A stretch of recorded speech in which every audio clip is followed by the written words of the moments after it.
Feel the real fear with us.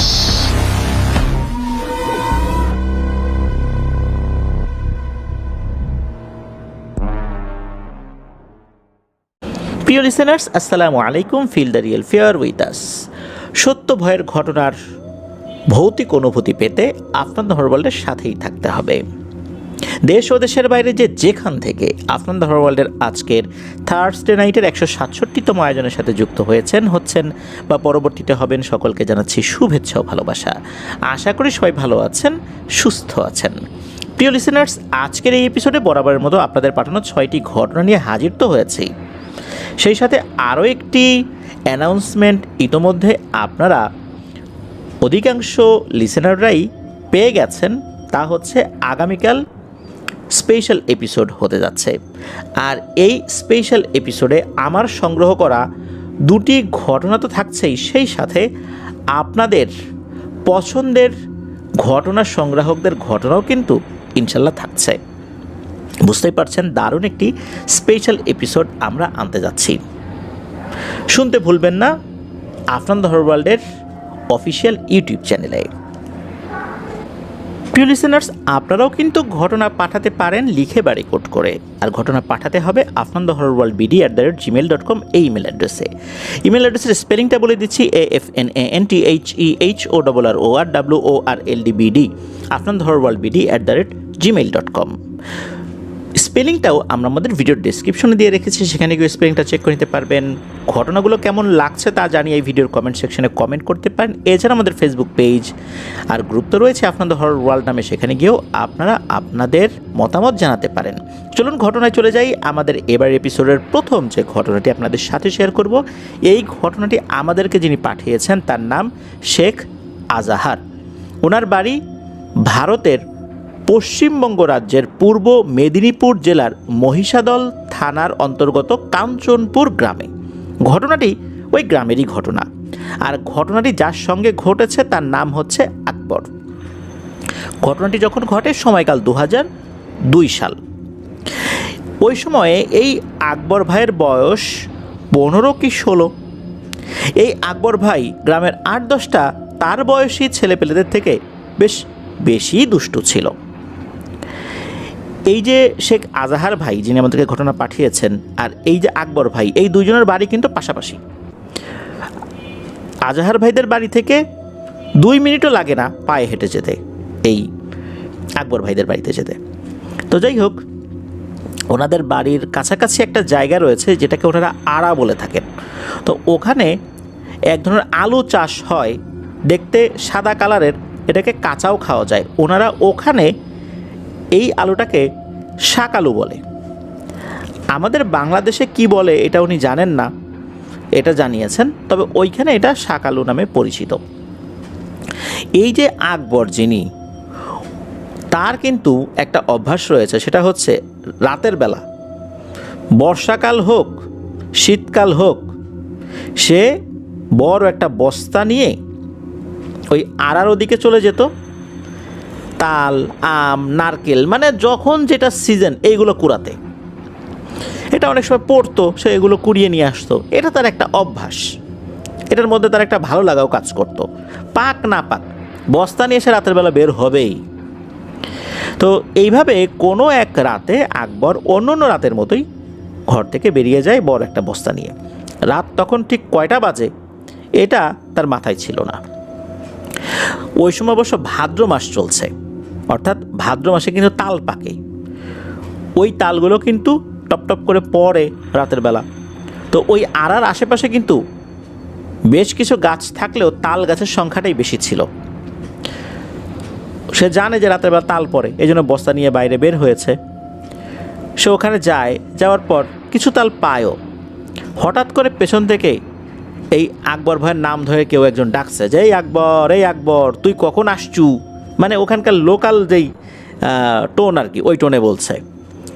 আকবর এই কণ্ঠস্বরটা চিনতে পারে, এ তো তারই বন্ধু, তার নাম হচ্ছে মুজাম্মেল। এই মুজাম্মেল আর আকবর দুইজন কিন্তু খুবই ক্লোজ ফ্রেন্ড, একই গ্রামের দুই বাসিন্দা আর কি, এই আকবর মুজাম্মেল। আর আকবর আর মুজাম্মেলের বাড়িও কিন্তু একদম পাশাপাশি।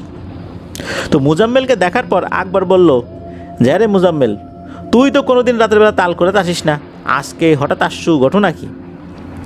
তখন মুজাম্মেল বলল যে আরে আমার ঘুম ধরতেছে না, ভাবলাম যে কি করি, তুই তো এই সময় প্রত্যেকদিনই তাল করাতে আসিস, তাই আমিও আসলাম। তোকে তো আশেপাশে খুঁজতেছিলাম, পাচ্ছিলাম না, এই তো দেখা হয়ে গেল। চল এবার একসাথে আমরা নারকেল কুড়াবো। তখন এই আকবর উনি বলছেন যে নারকেল কুড়াবো, তাল কুড়াই, তাল কুড়ানোর জন্য আসছি। তখন এই মুজাম্মেল বলছে আরে শোন, ওই দিকে না অনেকগুলো নারকেল পড়ছে, এটা আমি দেখছি। আমি যেই ব্যাগ নিয়ে আসছি এই ব্যাগের মধ্যে এতগুলো নারকেল ঢুকবে না, তুইও চল, তুই নিবি, নাহলে কিন্তু আর একজন এসে নিয়ে নেবে। আকবর চিন্তা করে যে ঠিক আছে, তাল তো মেলাগুলো কুড়াইলামই, যাই কয়েকটা নারকেল কুড়াই নিয়ে আসি। এই বলে তার সাথে হাঁটা শুরু করছে, খুব বেশি দূরে না আর কি, মানে কাছাকাছি। ওই সময়ে জ্যোৎস্না রাত ছিল, বিষয়টা এরকম না, হালকা চাঁদের আলো ছিল, কোনো মতে দেখা যায় আর কি, ঘুটঘুটে অন্ধকারও না, আবার জ্যোৎস্না আছে, বিষয়টা এরকমও না। তো দুইজন যাচ্ছে, আর এই সমস্ত জায়গা ও অন্ধকারেও তারা চেনে, এমনকি চোখ বন্ধ করেও যদি তারা পথ চলে তাও খুব একটা ভুল হবে না, মানে এতটা পরিচিত এই জায়গাগুলো। রাতের বেলা তো হরহামেশাই আসে, তাই দিন হোক রাত হোক সব পরিবেশের সাথেই তারা এইটুকু অঞ্চলের মধ্যে চলাফেরায় খুবই পারদর্শী। তো তারা ওখানে অনায়াসেই চলে গেছে। যাওয়ার পর হঠাৎ করে দেখে আশেপাশে এই মোজাম্মেল নাই। তখন এই আকবর ভাই বলছে মোজাম্মেল, কিরে কই গেলি তুই? তখন মোজাম্মেল বলতেছে আমি এখানে, এই দেখ টাকা।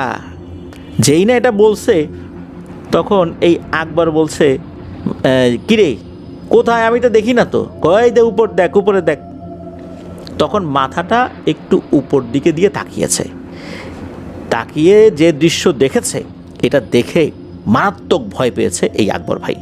দেখে যে এই যে একটু আগে মোজাম্মেলের রূপ ধরা যে অবয়বটা, এই জিনিসটা ওই মোজাম্মেলের রূপেই আছে, মানুষের অবয়বেই আছে, কিন্তু এই নারকেল গাছে সে এমনভাবে ঝুলে রয়েছে, মাথাটা নিচে পাটা উপরে, মনে হচ্ছে একটা টিকটিকি মানুষের রূপ ধারণ করেছে। টিকটিকি যেমন গাছ থেকে বা উপর থেকে নিচে নেমে আসার সময় মাথা নিচের দিকে থাকে, পা উপরের দিকে থাকে, সে যেমন এইভাবে পারদর্শী ওঠানামা করতে, মনে হচ্ছে যে এই মোজাম্মেলের রূপ ধরে কোনো একটা ভয়ঙ্কর অবয়ব ঠিক এভাবে রয়েছে। আর এমন বিশ্রীভাবে এই আকবরের দিকে তাকিয়ে হেসে দিয়েছে আর বলছে কিরে আমাকে দেখছিস? এটা দেখার সাথে সাথে তো এই আকবর ভাইয়ের শরীর ভয়ে জমে একদম বরফ হয়ে গেছে, উনি আর ওখান থেকে নড়াচড়া করতে পারছেন না।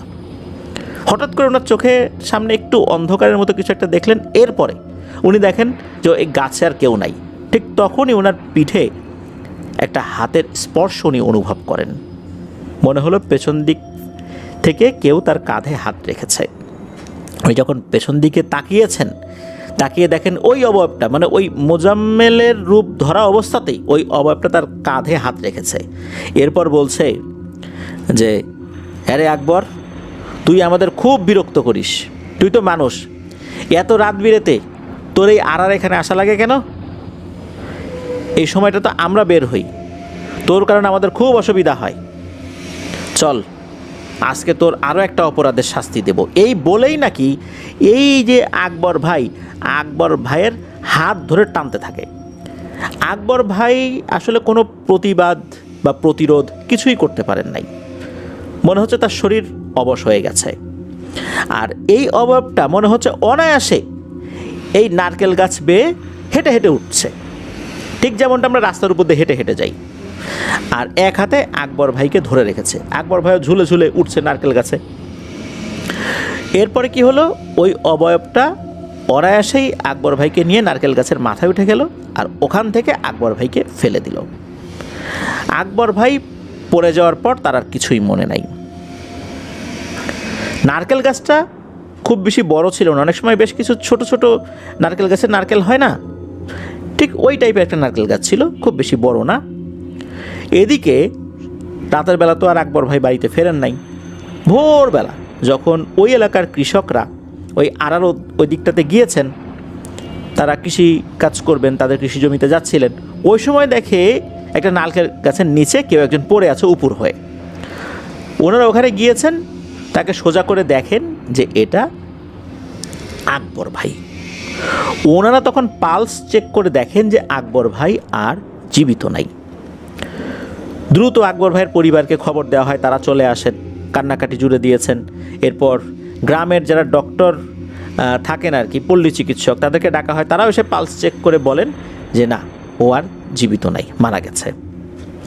তখন আকবর ভাইকে ওখান থেকে নিয়ে যাওয়া হয় বাড়িতে নিয়ে যাওয়ার পর আত্মীয় স্বজনদেরকে খবর দেওয়া হয়, তারা আসতে থাকে, বাড়িতে কান্নাকাটির রোল পড়ে যায়।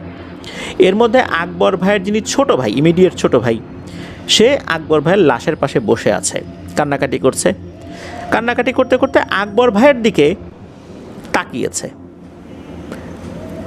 তার কাছে মনে হলো আকবর ভাইয়ের বুকের যেই ছাতি, এটা ওঠানামা করে নিঃশ্বাস নিলে। মনে হচ্ছে যে কাপড় দিয়ে ঢাকা অবস্থায় এই বুকের ছাতিটা কিছুটা ওঠানামা করছে। প্রথমে ভাবলেন যে এটা তার দেখার ভুল। বেশ কিছুক্ষণ উনি অবজার্ভ করার পর দেখতে পেলেন যে আসলেই তো তাই।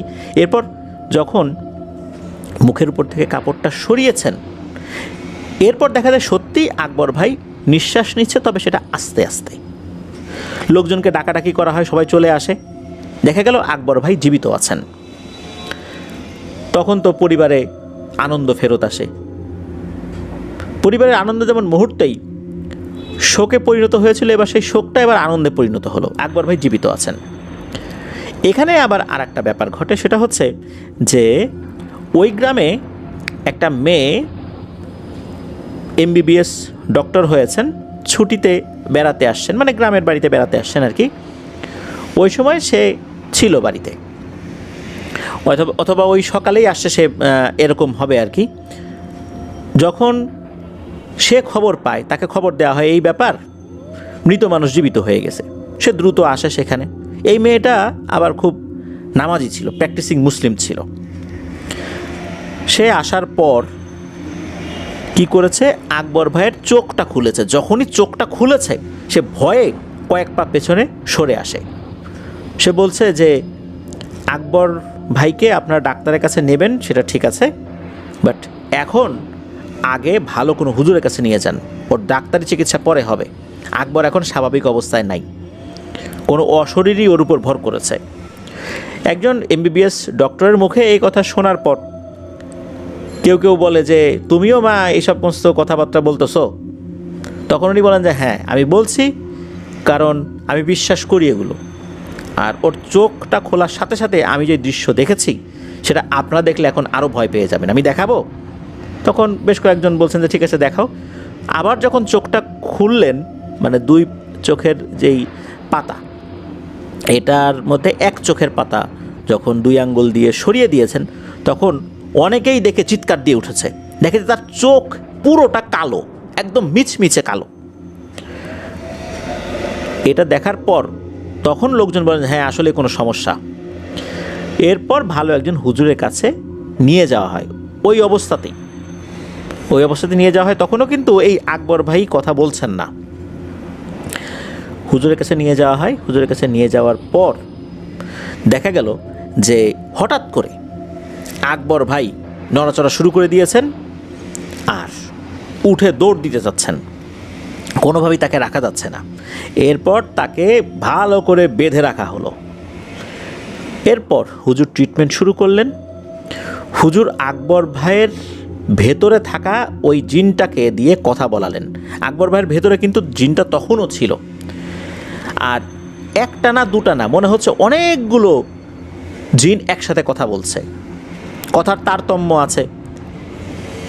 দেখা যাচ্ছে আকবর ভাই মুখ বন্ধ করে আছেন কিন্তু কথা হচ্ছে, এমনটাও হচ্ছে। তখন হুজুর ওই জিনদেরকে জিজ্ঞেস করলেন যে তোরা কেন এই ছেলেটাকে ধরেছিস? তখন ওই জিনেরা উত্তর দেয় যে এই আকবর ভাই নাকি ওই রাত্রে যখন আরার ওই দিক দিয়ে আসছিলেন, তখন দুটো সাপ দেখতে পান। এই সাপ দুটো দেখে উনি ওখানেই মেরে ফেলেন। এই সাপ দুটো মূলত এদের ভাই বোন না হলেও এদের বন্ধুবান্ধব ছিল, যার কারণেই আকবর ভাইয়ের উপরে ক্ষিপ্ত হয়েছে। আর আকবর ভাই রাত্রেবেলা এদিক দিয়ে হাঁটাচলা করেন, আসেন। ওদের অসুবিধা হয়, এটাও তাদের ক্ষোভের একটা কারণ ছিল। তো ওই নারকেল গাছে উঠিয়ে নেওয়ার পর তাকে ছেড়ে দিয়েছে, মেরে ফেলার উদ্দেশ্যে না, তবে মরে গেলে যাবে। কিন্তু সে মারা যায়নি, তার হার্টবিট বন্ধ ছিল। ওই সময় কেউ বুঝতেও পারে নাই যে সে জীবিত আছে। যাই হোক, সে আবার যখন শ্বাস প্রশ্বাস নেওয়া শুরু করে, এরপরে মূলত ওর শরীরের ভিতরে জিনটা ঢুকে পড়ে। আর ওই যে যিনি একজন ডক্টর, তাদের বাড়ির কাছের ডক্টর, উনি ওই চোখটা খোলার পর ভয় পেয়ে যান যে এরকম তো হওয়ার কথা না। এই কারণেই উনি পরামর্শ দিয়েছিলেন। তারপর তো এই যে হুজুর, উনি সব কিছু শুনলেন জিনকে হাজির করে আর কি। জিন তো ওর ভিতরেই ছিল। তো যাই হোক, যেটা হয় সেটা হচ্ছে যে ওই জিনগুলো বলে যে 7টি কালো মোরগ ওই যেই নারকেল গাছ, ওই নারকেল গাছের নিচে এই আকবর ভাইকেই রাতের বেলা দিয়ে আসতে হবে, তবেই শুধু আকবর ভাইকে ওরা ছাড়তে পারে, তাছাড়া না। আকবর ভাইয়ের পরিবার রাজি হয়। ওই দিন রাতের বেলায় আকবর ভাই নিজে গিয়ে ওখানে সেটা দিয়ে আসেন। তবে দিয়ে আসার সময়ও উনি ভয়ঙ্কর কিছু দেখেন নাই, দিয়ে আসার পরও কোনো কিছু দেখেন নাই, উনি সোজা বাড়িতে চলে আসেন। আকবর ভাই আল্লাহর রহমতে অল্প কিছুদিন মেডিকেল ট্রিটমেন্ট নেওয়ার পর সুস্থ হয়ে যান। তবে একটা সমস্যা তার মধ্যে দেখা যায়, সেটা হচ্ছে যে উনি কিছুটা অস্বাভাবিক আচরণ করতেন। ওই যে আমরা অনেক সময় কিছু কিছু মানুষের কথার মধ্যে অসংলগ্নতা দেখতে পাই, কিছুটা পাগলামি দেখতে পাই, ওই রকমটা। পুরোপুরি পাগল না, আধা পাগলও না, সামান্য একটু মানসিক সমস্যা রয়েছে। তবে তাতে তার দৈনন্দিন চলাফেরা বা বন্ধুবান্ধবদের সাথে কথাবার্তা বা অন্যান্য কাজের ক্ষেত্রে খুব একটা সমস্যা হয় না। আকবর ভাই এখনও জীবিত আছেন। তো এটাই ছিল ঘটনা। প্রিয় লিসেনার্স, আমরা সবসময় বলি রাতের বেলা কোনো প্রাণীকে আঘাত না করা। রাতের বেলা অনেক ক্ষেত্রেই দেখা যায় যে জিনেরা বিভিন্ন প্রাণীর রূপ ধরে আমাদের আশেপাশে ঘোরাফেরা করে। যদি ভুল করে আমরা কোনো প্রাণীকে আঘাত করে ফেলি, তাহলে কিন্তু বিপদ হয়ে যাবে। এরকম ঘটনা এর আগেও আমরা কিন্তু অনেকবার পেয়েছি, আপনাদেরকে শুনিয়েছি। শুধু রাতের বেলা নয়, বিনা কারণে কোনো প্রাণীকেই অহেতুক কষ্ট দেওয়া যাবে না। আমরা অনেক সময় দেখতে পাই যে চায়ের দোকানের পাশে দাঁড়িয়ে আমরা চা খাচ্ছি, তো চা খাওয়া শেষ, চায়ের নিচের বা ওই যে কাপের নিচে যে তলানিটা রয়েছে, আমরা কি করলাম, পাশে থাকা একটা কুকুর যে শুয়ে আছে বা দাঁড়িয়ে আছে তার গায়ে ঢেলে দিলাম। অথবা একটা বিড়াল আশেপাশ দিয়ে ঘোরাফেরা করছে, তার গায়ে ঢেলে দিলাম। তারপর এক গ্লাস পানি খাওয়ার চেষ্টা করছি, কিছুটা পানি রয়ে গেছে গ্লাসের মধ্যে, কোথাও ফেলার জায়গা পেলাম না, এই কুকুর বা বিড়ালের গায়ে আমরা ফেলে দিলাম। আবার দেখা যাচ্ছে যে আমাদের হাতের কাছে কোনো একটা কিছু আছে, কোনো কারণ ছাড়াই এই কুকুর বা বিড়ালের গায়ে আমরা সেই ঢিলটা ছুঁড়ে দিলাম। এগুলো কিন্তু মোটেও উচিত নয়। ওগুলো যদি জিনপরি নাও হয়ে থাকে, তাহলে এরা কিন্তু সরাসরি প্রতিশোধ নিতে পারে না।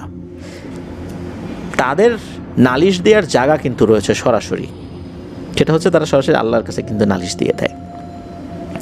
সেটা কিন্তু ওই জিনপরির প্রতিশোধ থেকেও আরও ভয়ঙ্কর হতে পারে। প্রিয় লিসেনার্স, আমরা আমাদের আশেপাশে থাকা প্রাণীর প্রতি সদয় আচরণ করব, বিনা কারণে তাদেরকে কষ্ট দিব না। আমাদের মধ্যে যাদের এই ধরনের না বুঝে এই ধরনের কাজ করার প্রবণতা রয়েছে, আমরা এগুলো আর করব না। আল্লাহ আমাদেরকে বুঝার তৌফিক দান করুক। আল্লাহ আমাদেরকে বিপদ আপদ থেকেও হেফাজত করুন। এই ধরনের হঠাৎ বিপদ যেন আল্লাহ আমাদেরকে না দেন। প্রিয় লিসেনার, চলুন চলে যাব আমাদের এবারের এপিসোডের পরবর্তী আরও একটি নতুন ঘটনায়।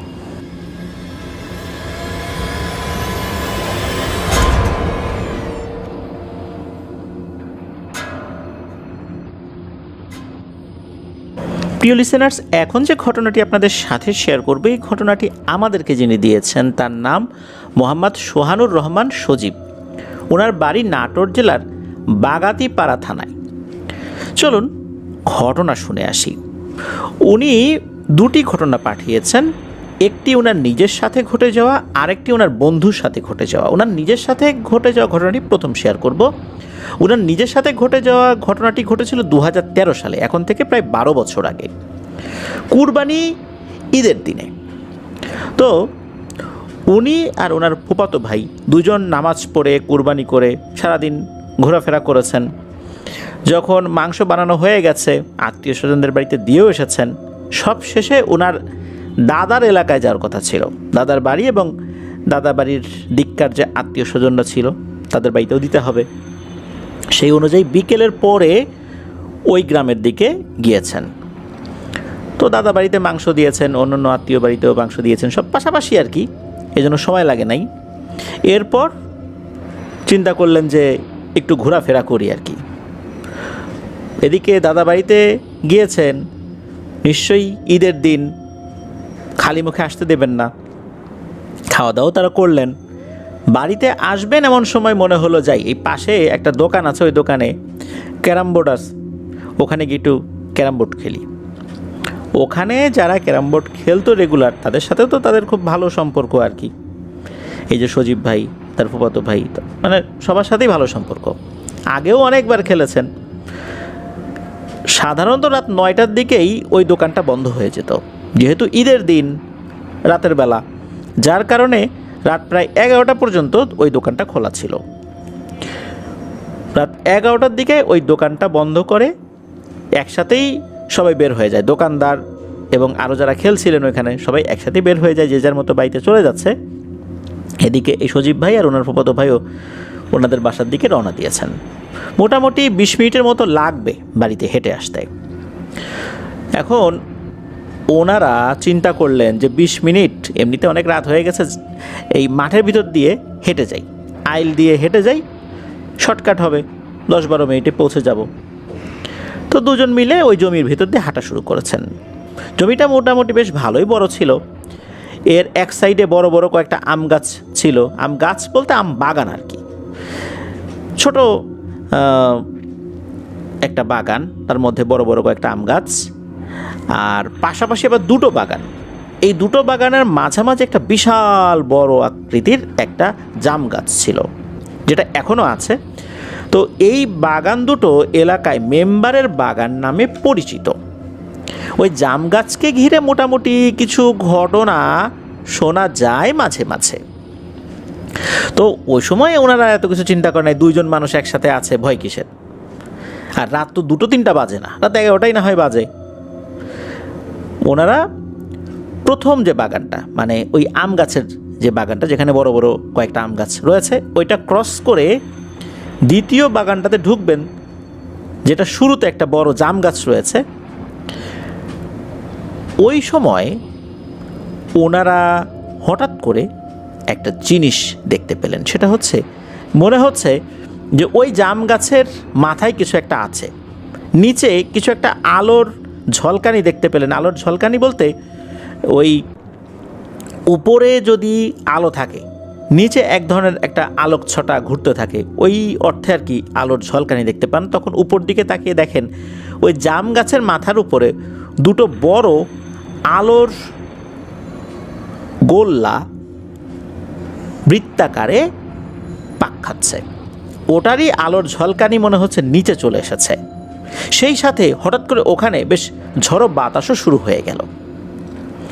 আর ওনারা যে আইল ধরে হেঁটে এসেছিলেন, ওই আইলের দুই পাশে কিন্তু মাত্র ধান লাগানো হয়েছে, সেখানে পানি দেওয়া হয়েছে, এমন একটা অবস্থা ছিল। মানে আইলের বাইরে মাঠের ভেতর দিয়ে যে হেঁটে আসবেন, ধানি জমির ভিতর দিয়ে, এগুলো আসলে ওই সময় পসিবল ছিল না। ওই আইল দিয়েই হেঁটে আসতে হবে, আবার যদি যেতেও হয় ওই আইল দিয়েই যেতে হবে। শুধু মাঝখানে এই বাগানের মতো জায়গাটা, এটা হচ্ছে প্রশস্ত।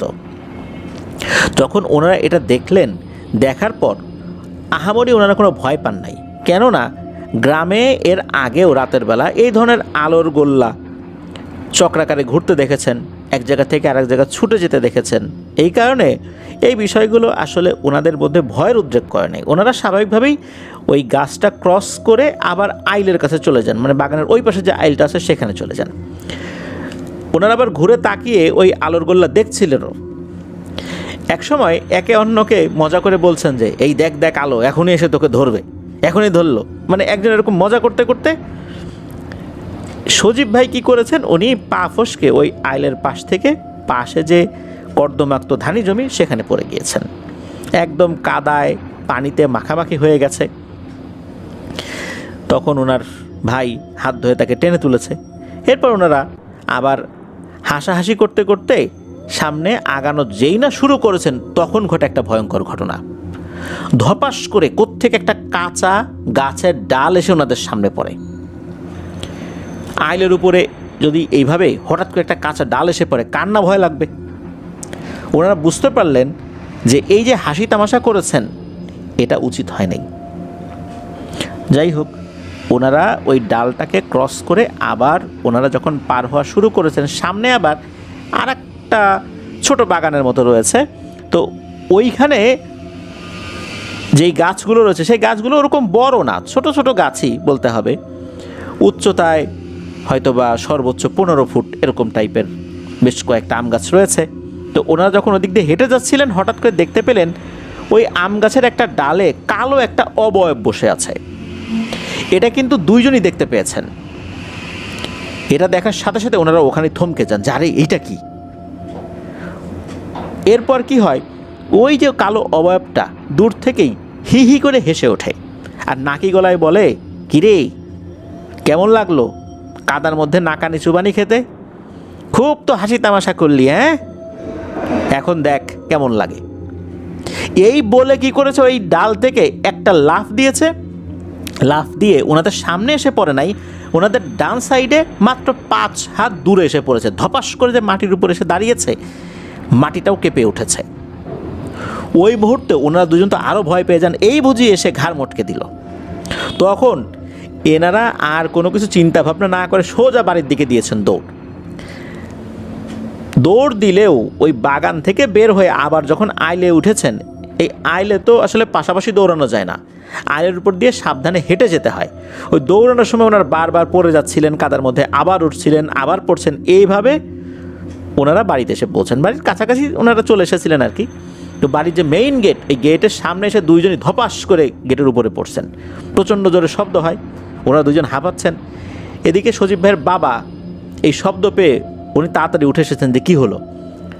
গেট খুলে দেখেন এই অবস্থা, দুইজন কাদা পানিতে একদম মাখামাখি, চেহারাই বোঝা যাচ্ছে না। তখন জিজ্ঞেস করেন, এই কী হয়েছে তোদের?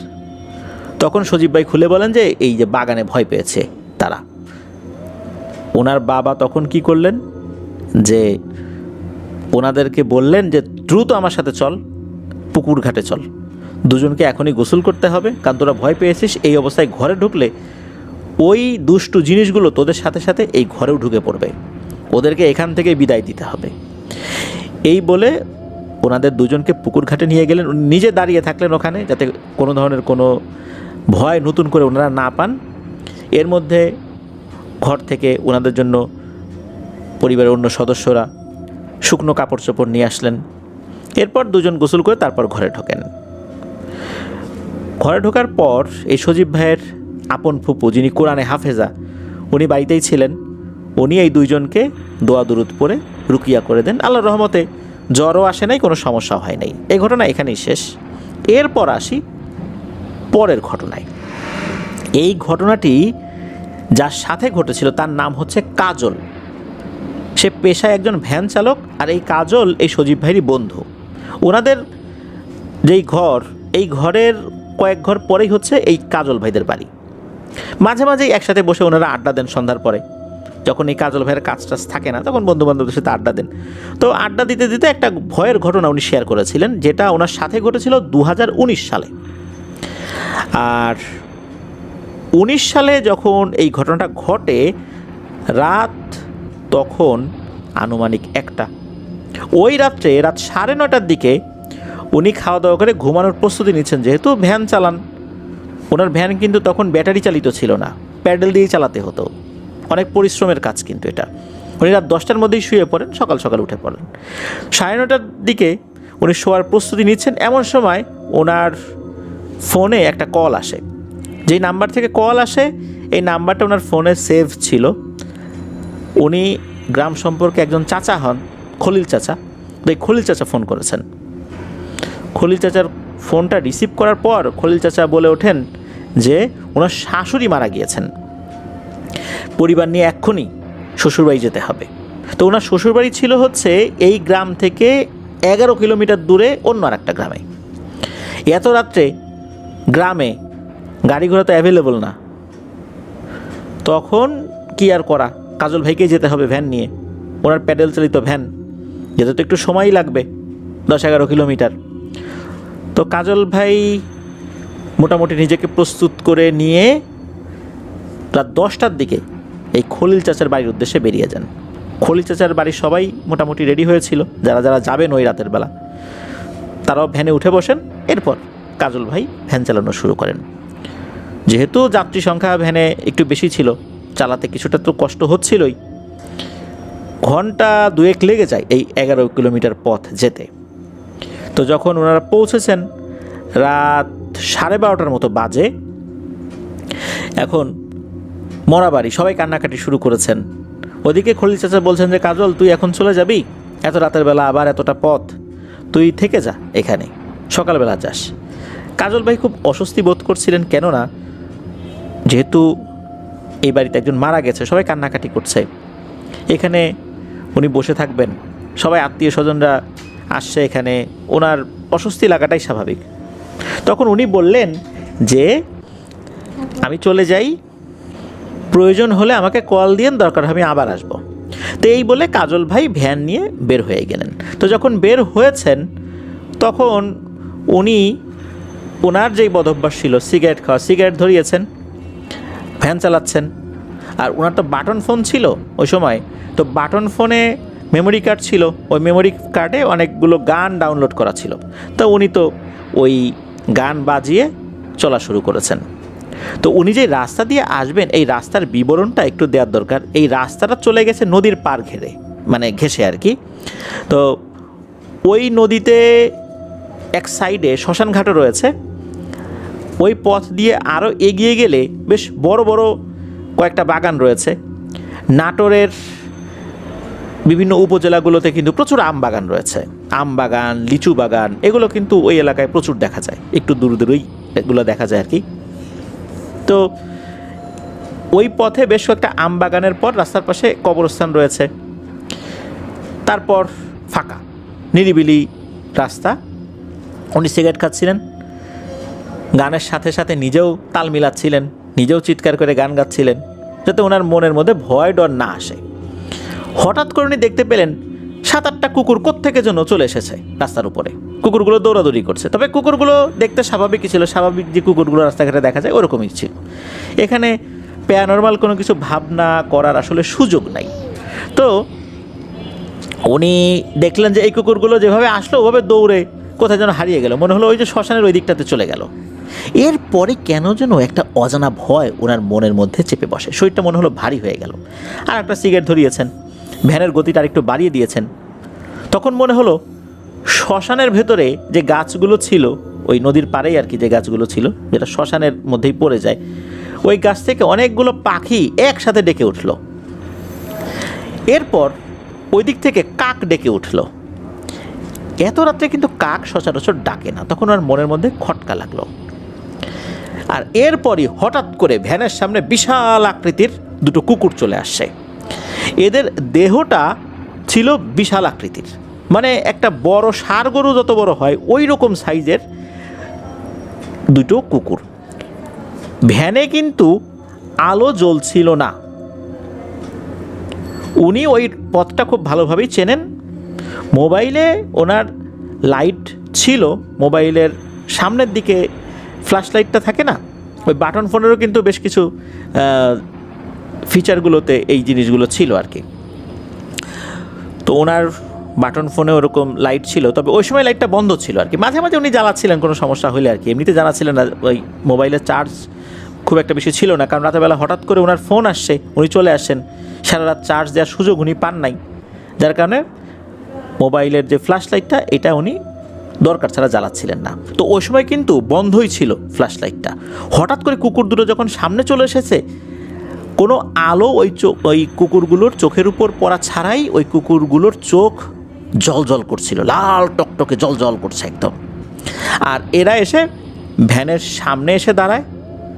তবে ভ্যানের গতিরোধ যে করে রেখেছে বিষয়টা এরকম না, সামনে এসে দাঁড়ানোর পর আবার একপাশে সরে যায়। এরপর কি করে, এই কুকুর দুটো একটা ডান পাশে আসে আর একটা বাম পাশে যায়, কিছুক্ষণ এভাবে ভ্যানের সাথে চলে, হালকা দৌড়ায়, আবার যেটা বাম পাশে ছিল সেটা ডান পাশে আসে, আবার যেটা ডান পাশে ছিল সেটা ভ্যানের সামনে দিয়ে ক্রস করে আবার বাম পাশে চলে যায়। এভাবে এরা একে অন্যের অবস্থান পরিবর্তন করে।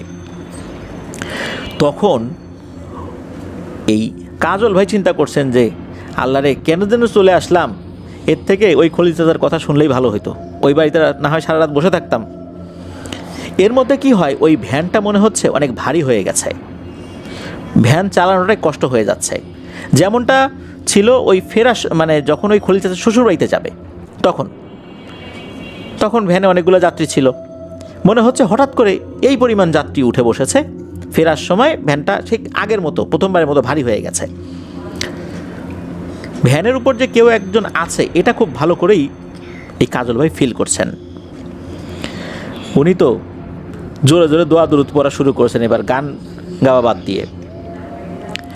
এখন এর মধ্যে উনি দেখেন আর একটা জিনিস, সামনে একটা বাগান, ওই বাগানের ভেতরে মনে হচ্ছে একটা আলো জ্বলছে। এই আলোটা উনি যখনই দেখেছেন দেখার সাথে সাথে উনি বলছেন যে, ও ভাই ওখানে কে, ও ভাই এদিকে আসেন, আমার একটু সঙ্গ দেন, আমি মনে হয় একটু বিপদে পড়ছি, ভাই একটু এদিকে আসেন। তখন দূর থেকে আওয়াজ আসে, এ কে রে, ওখানে কে? তখন বলে, আমি কাজল। বলে, দাঁড়াও আসতেছি, ওইখানেই থাকো। তখন দেখা গেল সাদা ধুতি পরা, সাদা পাঞ্জাবি পরা, লম্বা চুলের একজন মানুষ সে এগিয়ে এসেছে, উচ্চতা স্বাভাবিক মানুষের মতোই, হাতে একটা হারিকেন আর একটা হাতে লাঠি। বলছে যে, তুমি কে? তখন বলে যে, ভাই আমি কাজল, আমি যে ভ্যান চালাই। তখন কাজল ভাই ওই লোকটাকে জানান যে এরকম দুটো কুকুর সামনে চলে আসছিল, সেগুলো অস্বাভাবিক আকৃতির ছিল। তখন ওই লোকটা বলল যে, তোমার জন্য এখন কি করতে পারি বলো। তখন কাজল ভাই বলছে যে, আপনি কোথায় যাবেন বলেন, আমি আপনাকে ফ্রিতে আগায় দিয়ে আসি, আপনি আমার একটু সঙ্গ দেন। তখন ওই লোকটা বলতেছে যে, আমি তোমার কী সঙ্গ দিব, আমি তো এই বাগান পাহারা দিই, বাগান রেখে কি যাওয়ার সুযোগ আমার আছে? আমি তোমার যতটুকু উপকার করতে পারি, তুমি আসো, বসো এইখানে আমার পাশে বসো, বেশি কিছু খাওয়াইতে পারবো না, একটু পানি খাওয়াইতে পারবো, একটু সময় জিরিয়ে নাও, এরপর চলে যাও, এছাড়া তো আমার আর কোনো কিছু করণীয় নাই। তখন কাজল ভাই সেটাতেই রাজি হলেন, তার সাথে গিয়ে বসলেন বাগানের ভিতরে, ভ্যানটা এক সাইডে রেখে। ওই লোকটা বলছে যে, এই দুইটা বড়ই অবাধ্য হয়ে গেছে, আমার কথাই শুনতে চায় না, এখন এরা আস্তে আস্তে শক্তিশালী হয়ে উঠছে আর আমার কথা অমান্য করে।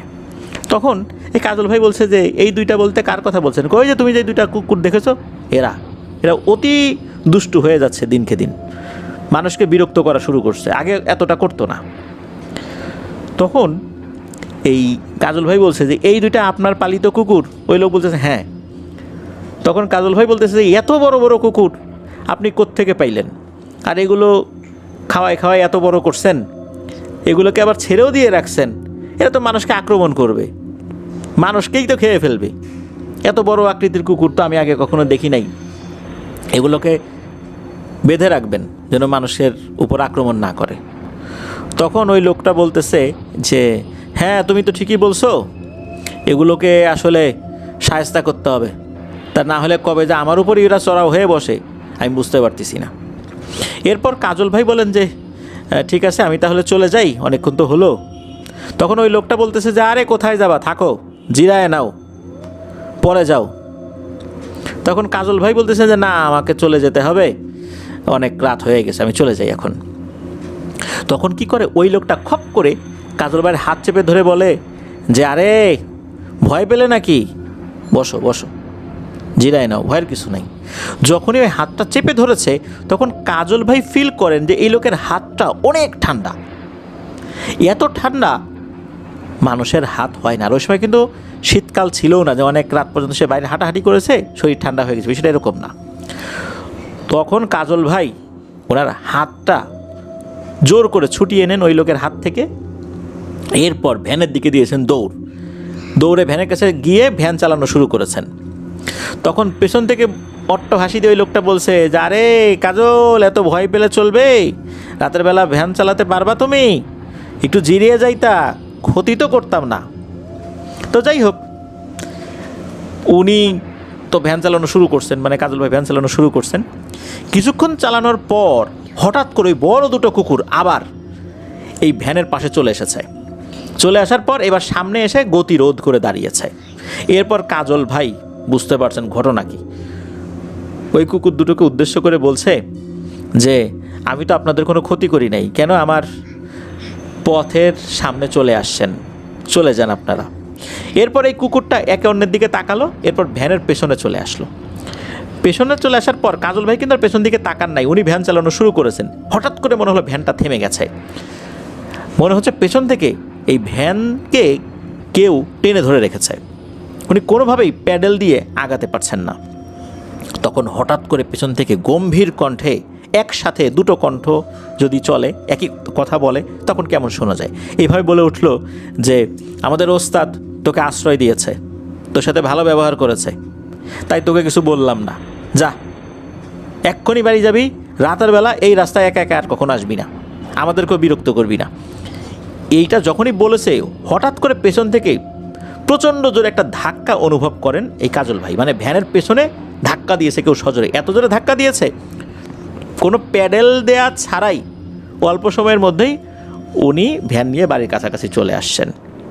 মানে এত জোরে ভ্যান চলা শুরু করেছে, সেটা ওনার নিয়ন্ত্রণের বাইরে চলে যাচ্ছিল। কিছু সময় খুব জোরে ছিল, তারপর গতি কমা শুরু করেছে, একদম থেমে যেতে যেতে উনি ওনার বাড়ির কাছাকাছি চলে আসছেন। এমনিতে উনি ওনার বাড়ির কাছাকাছি ছিলেন। তো যাই হোক, এই ঘটনার পর কাজল ভাই আবার এলাকার একজন মুরব্বির সাথে কথা বলেন যে ওনার সাথে এই ঘটনা ঘটেছে। তো সেই মুরব্বি জানান যে বহুদিন আগে ওই বাগানে একজন কবিরাজ থাকতো, বাগানটা পাহারাও দিত। তবে ওই কবিরাজের কিছু পোষা জিন ছিল যারা মানুষের উপকার করত। ওই কবিরাজও কখনো কারো ক্ষতি করেছে এটা শোনা যায় না, ওই জিনগুলো কাউকে ভয় দেখিয়েছে বা ক্ষতি করেছে এরকমটা শোনা যায় না। কোনো একটা অজ্ঞাত কারণে ওই কবিরাজ মারা যায়, আর তার দেহটা ওই বাগানের একটা গাছে ঝুলন্ত অবস্থায় পাওয়া যায়। অনেক মানুষ ওই দিক দিয়ে চলার সময় মাঝে মাঝে সাদা পোশাক পরিহিত একটা লোককে দেখে। ধারণা করা হয় ওই কবিরাজের সেই অনুগত জিনগুলোই এখনও ওখানে আছে, মানুষের খুব একটা ক্ষতি করে না, পারলে উপকার করে। ওরা দেখে যে যেই লোকটা যাচ্ছে এ ভালো মানুষ না খারাপ মানুষ। যদি মনে হয় ভালো মানুষ তাহলে কিছু করে না, আর যদি খারাপ মানুষ মনে করে তাহলে ভয় ভীতি দেখায় মাঝে মাঝে, তবে সেটা মারাত্মক লেভেলের ক্ষতিকর কিছু না। তো এটাই ছিল ঘটনা। ধন্যবাদ জানাচ্ছি সোহানুর রহমান সজীব ভাইকে দারুণ দুটি ঘটনা আমাদেরকে দেওয়ার জন্য। আশা করছি আপনার কাছ থেকে আরও ঘটনা ইনশাল্লাহ আমরা পাবো। চলুন প্রিয় লিসেনার্স, চলে যাব আমাদের এবারের থার্সডে নাইটের 167তম এপিসোডের পরবর্তী আরও একটি নতুন ঘটনায়।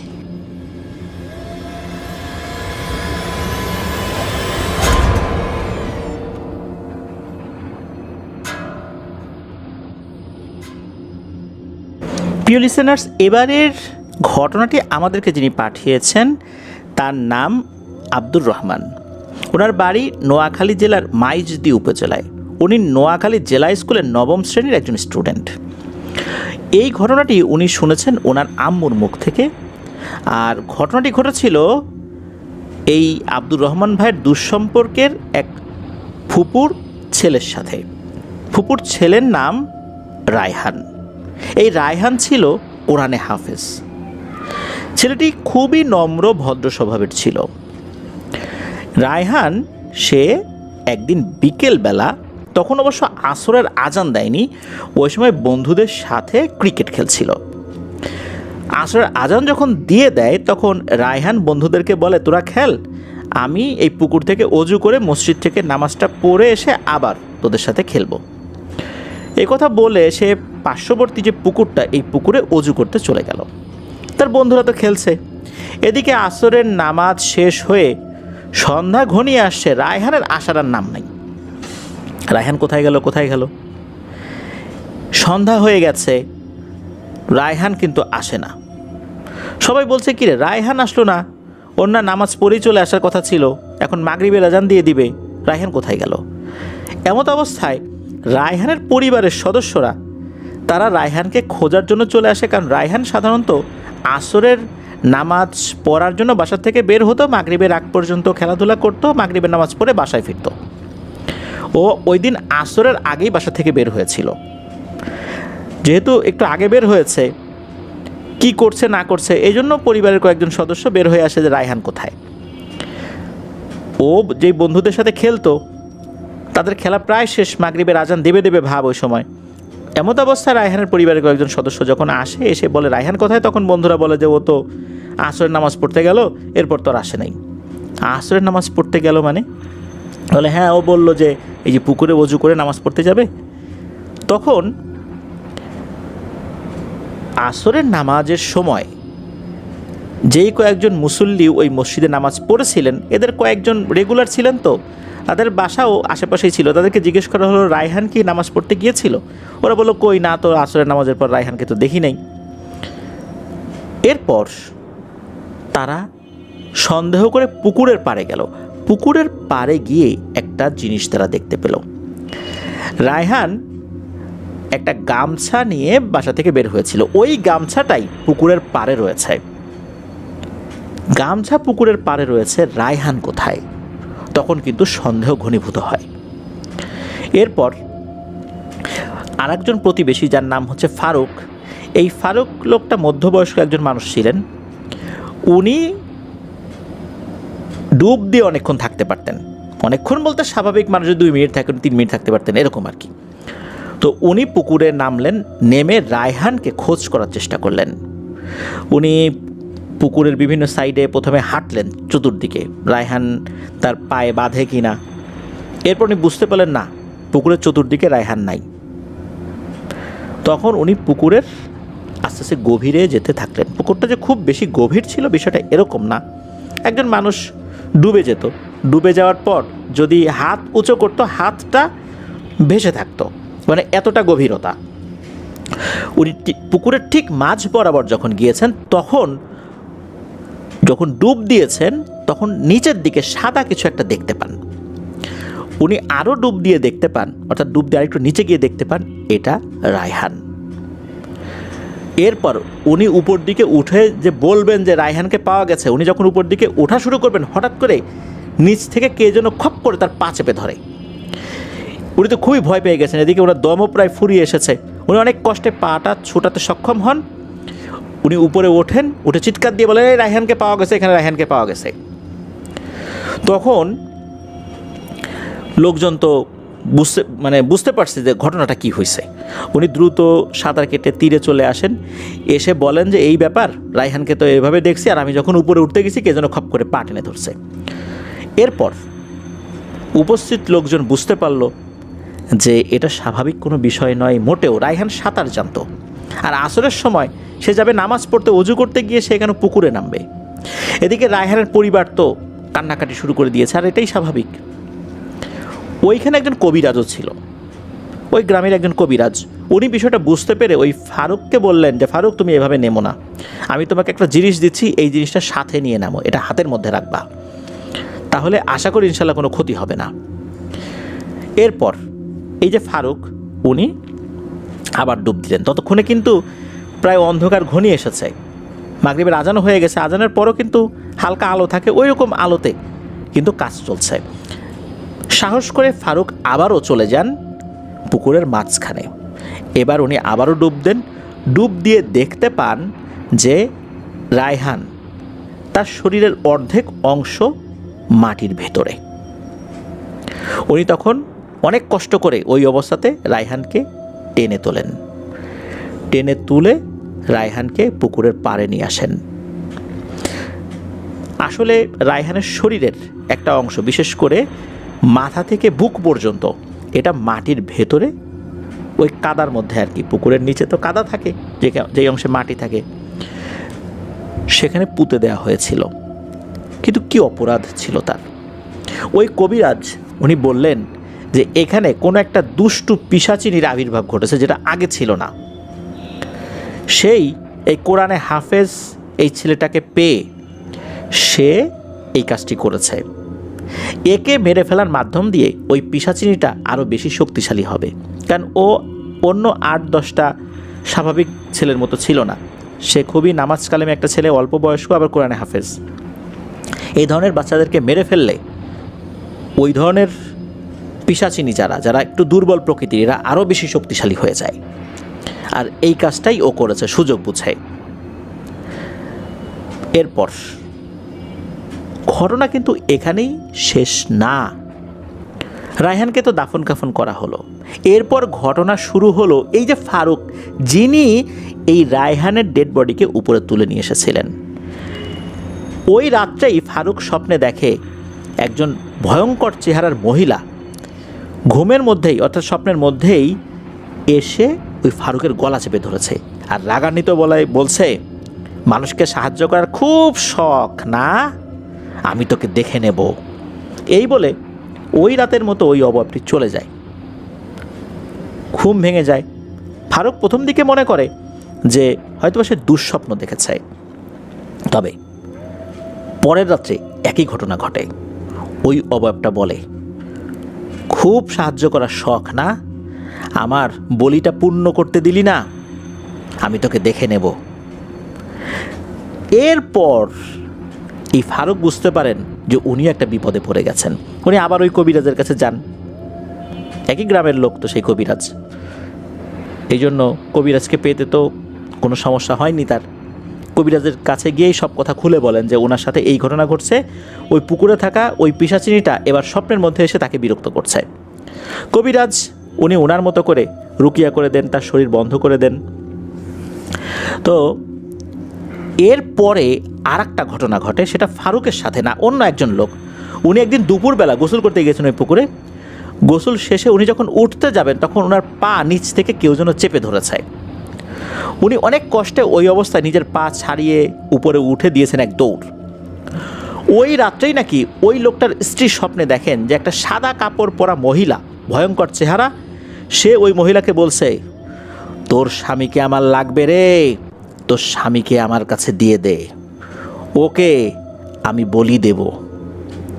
তো এইটা যখন দেখেছেন উনি তো ঘুম থেকে জেগে গেছেন, চিৎকার চেঁচামেচি শুরু করেছেন, কি হয়েছে।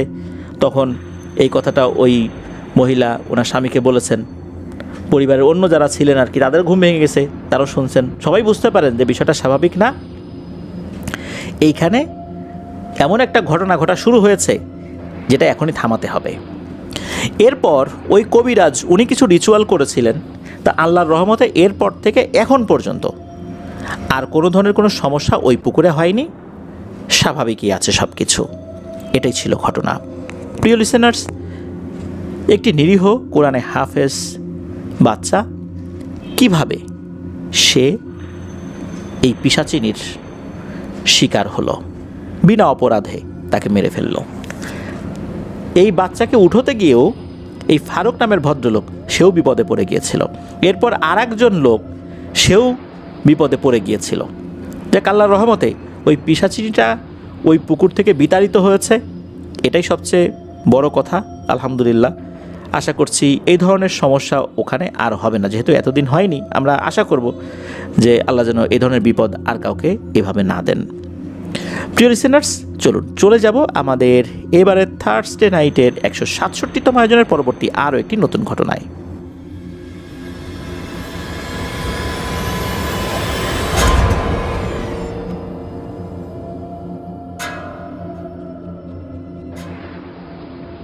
প্রিয় লিসেনার্স, এবারে যে ঘটনাটি আপনাদের সাথে শেয়ার করবে, এই ঘটনাটি আমাদেরকে যিনি পাঠিয়েছেন তার নাম সাইফুল্লাহ। ওনার বাড়ি কুমিল্লা জেলার দাউদকান্দি উপজেলার গৌরীপুর ইউনিয়নের পেন্নাই গ্রামে। পেন্নাই গ্রামটা বেশ কয়েক ভাগে বিভক্ত, উত্তর পেন্নাই, দক্ষিণ পেন্নাই, পূর্ব পেন্নাই, এরকম আর কি। ওনার যে বাড়িটা, এটা কোন পেন্নাই উনি সঙ্গত কারণে বলেন নাই, এটা গোপন রাখতে চেয়েছেন। ওনার জন্ম 1999 সালের জানুয়ারি মাসের 18 তারিখ সোমবার। সময়টা ছিল শেষ রমজান। ওই দিন সন্ধ্যার পর পবিত্র ঈদ উল ফিতরের চাঁদ দেখা যায়। পরের দিন রোজার ঈদ অর্থাৎ ঈদ উল ফিতর। তো ঈদ উল ফিতরের আগের রাত 9টায় অর্থাৎ শেষ রমজান যেটা, সেটা হয়ে গেছে, ইফতার হয়ে গেছে, রাত 9টার দিকে উনি জন্মগ্রহণ করেছেন। জন্মের সময় তারিখ স্পষ্ট মনে থাকার পেছনে কারণ এইটাই যে পরের দিন ঈদ উল ফিতর ছিল, তাই। উনি তো জন্মগ্রহণ করেছেন একটা বিশেষ সময়ে, সুন্দর একটি সময়ে, একটা পবিত্র রাতে। পরিবারে একটা আনন্দের বন্যা বয়ে যাচ্ছে। প্রথম রাত, দ্বিতীয় রাত, তৃতীয় রাত, চতুর্থ রাতে এসে ঘটে এক ভয়ঙ্কর ঘটনা। 3টা রাত স্বাভাবিকভাবে গিয়েছে, ঈদের আগের রাত, তারপর ঈদের দিনের রাত, ঈদের পরের দিনের রাত। এরপর যেই রাতটা আসবে, সেই রাতের আগের যে সন্ধ্যা, এই সন্ধ্যাতেই হঠাৎ করে শিশুটির আচরণে ভয়ঙ্কর পরিবর্তন ঘটে যায়। সে মায়ের বুকের দুধ খাওয়া পুরোপুরি রূপে বন্ধ করে দেয়। একটানা কান্নাকাটি করছে, এমন কান্না, এটা কোনো স্বাভাবিক কোনো শিশুর কান্না না। শিশুরা কান্নাকাটি করে, ক্ষুধায় কান্নাকাটি করে বা অন্য কোনো কারণে কান্নাকাটি করতে পারে, কিন্তু এমন কান্না অস্বাভাবিক রকমের কান্না। এটা কোনো কান্না না, এটা একটা আর্তনাদ, তীব্র আর্তনাদ, গলা ফাটানো আর্তনাদ, যে কারো বুকে কাঁপন ধরিয়ে দেবে বাচ্চাদের এই কান্না। মা বাবা কোনোভাবেই থামাতে পারছেন না, আত্মীয় স্বজনরা চলে আসে, পাড়া প্রতিবেশীরা চলে আসে, সবাই মিলে চেষ্টা করেও কোনোভাবেই বাচ্চার কান্না থামানো যায় না। শরীরটা ভয়ঙ্করভাবে মাঝে মাঝে কেঁপে উঠছে, সময় গড়াচ্ছে, রাত গভীর হচ্ছে, কান্না তো থামে না। অজানা এক আতঙ্ক পুরো বাড়িটাকে মনে হচ্ছে গ্রাস করে ফেলল। দাদা দাদি তখন আর ধৈর্য ধরতে পারলেন না। দাদা দাদি বললেন, এটা কোনো স্বাভাবিক কান্না না রে, আর কিছুক্ষণ কাঁদলে বাচ্চাটা মারা যেতে পারে, নিশ্চয়ই কারণ নজর লাগছে বা অশুভ কোনো কিছু ছায়া পড়ছে ওর গায়ে। এক্ষুনি শাহাদত দারোগাকে ডাকতে হবে। শাহাদত দারোগা কোনো পুলিশের দারোগা না, উনি মূলত একজন কবিরাজ, তার নাম শাহাদত কবিরাজ। কিন্তু ওনার যে কাজকর্ম এতটা এগ্রেসিভ যে জিন ভূত তাকে দেখে মারাত্মক ভয় পায়, মানে এতটা ভয় পায়, উনি কোনো কাজে গেলে অতি দ্রুত সেই কাজের সমাধান উনি করে ফেলেন।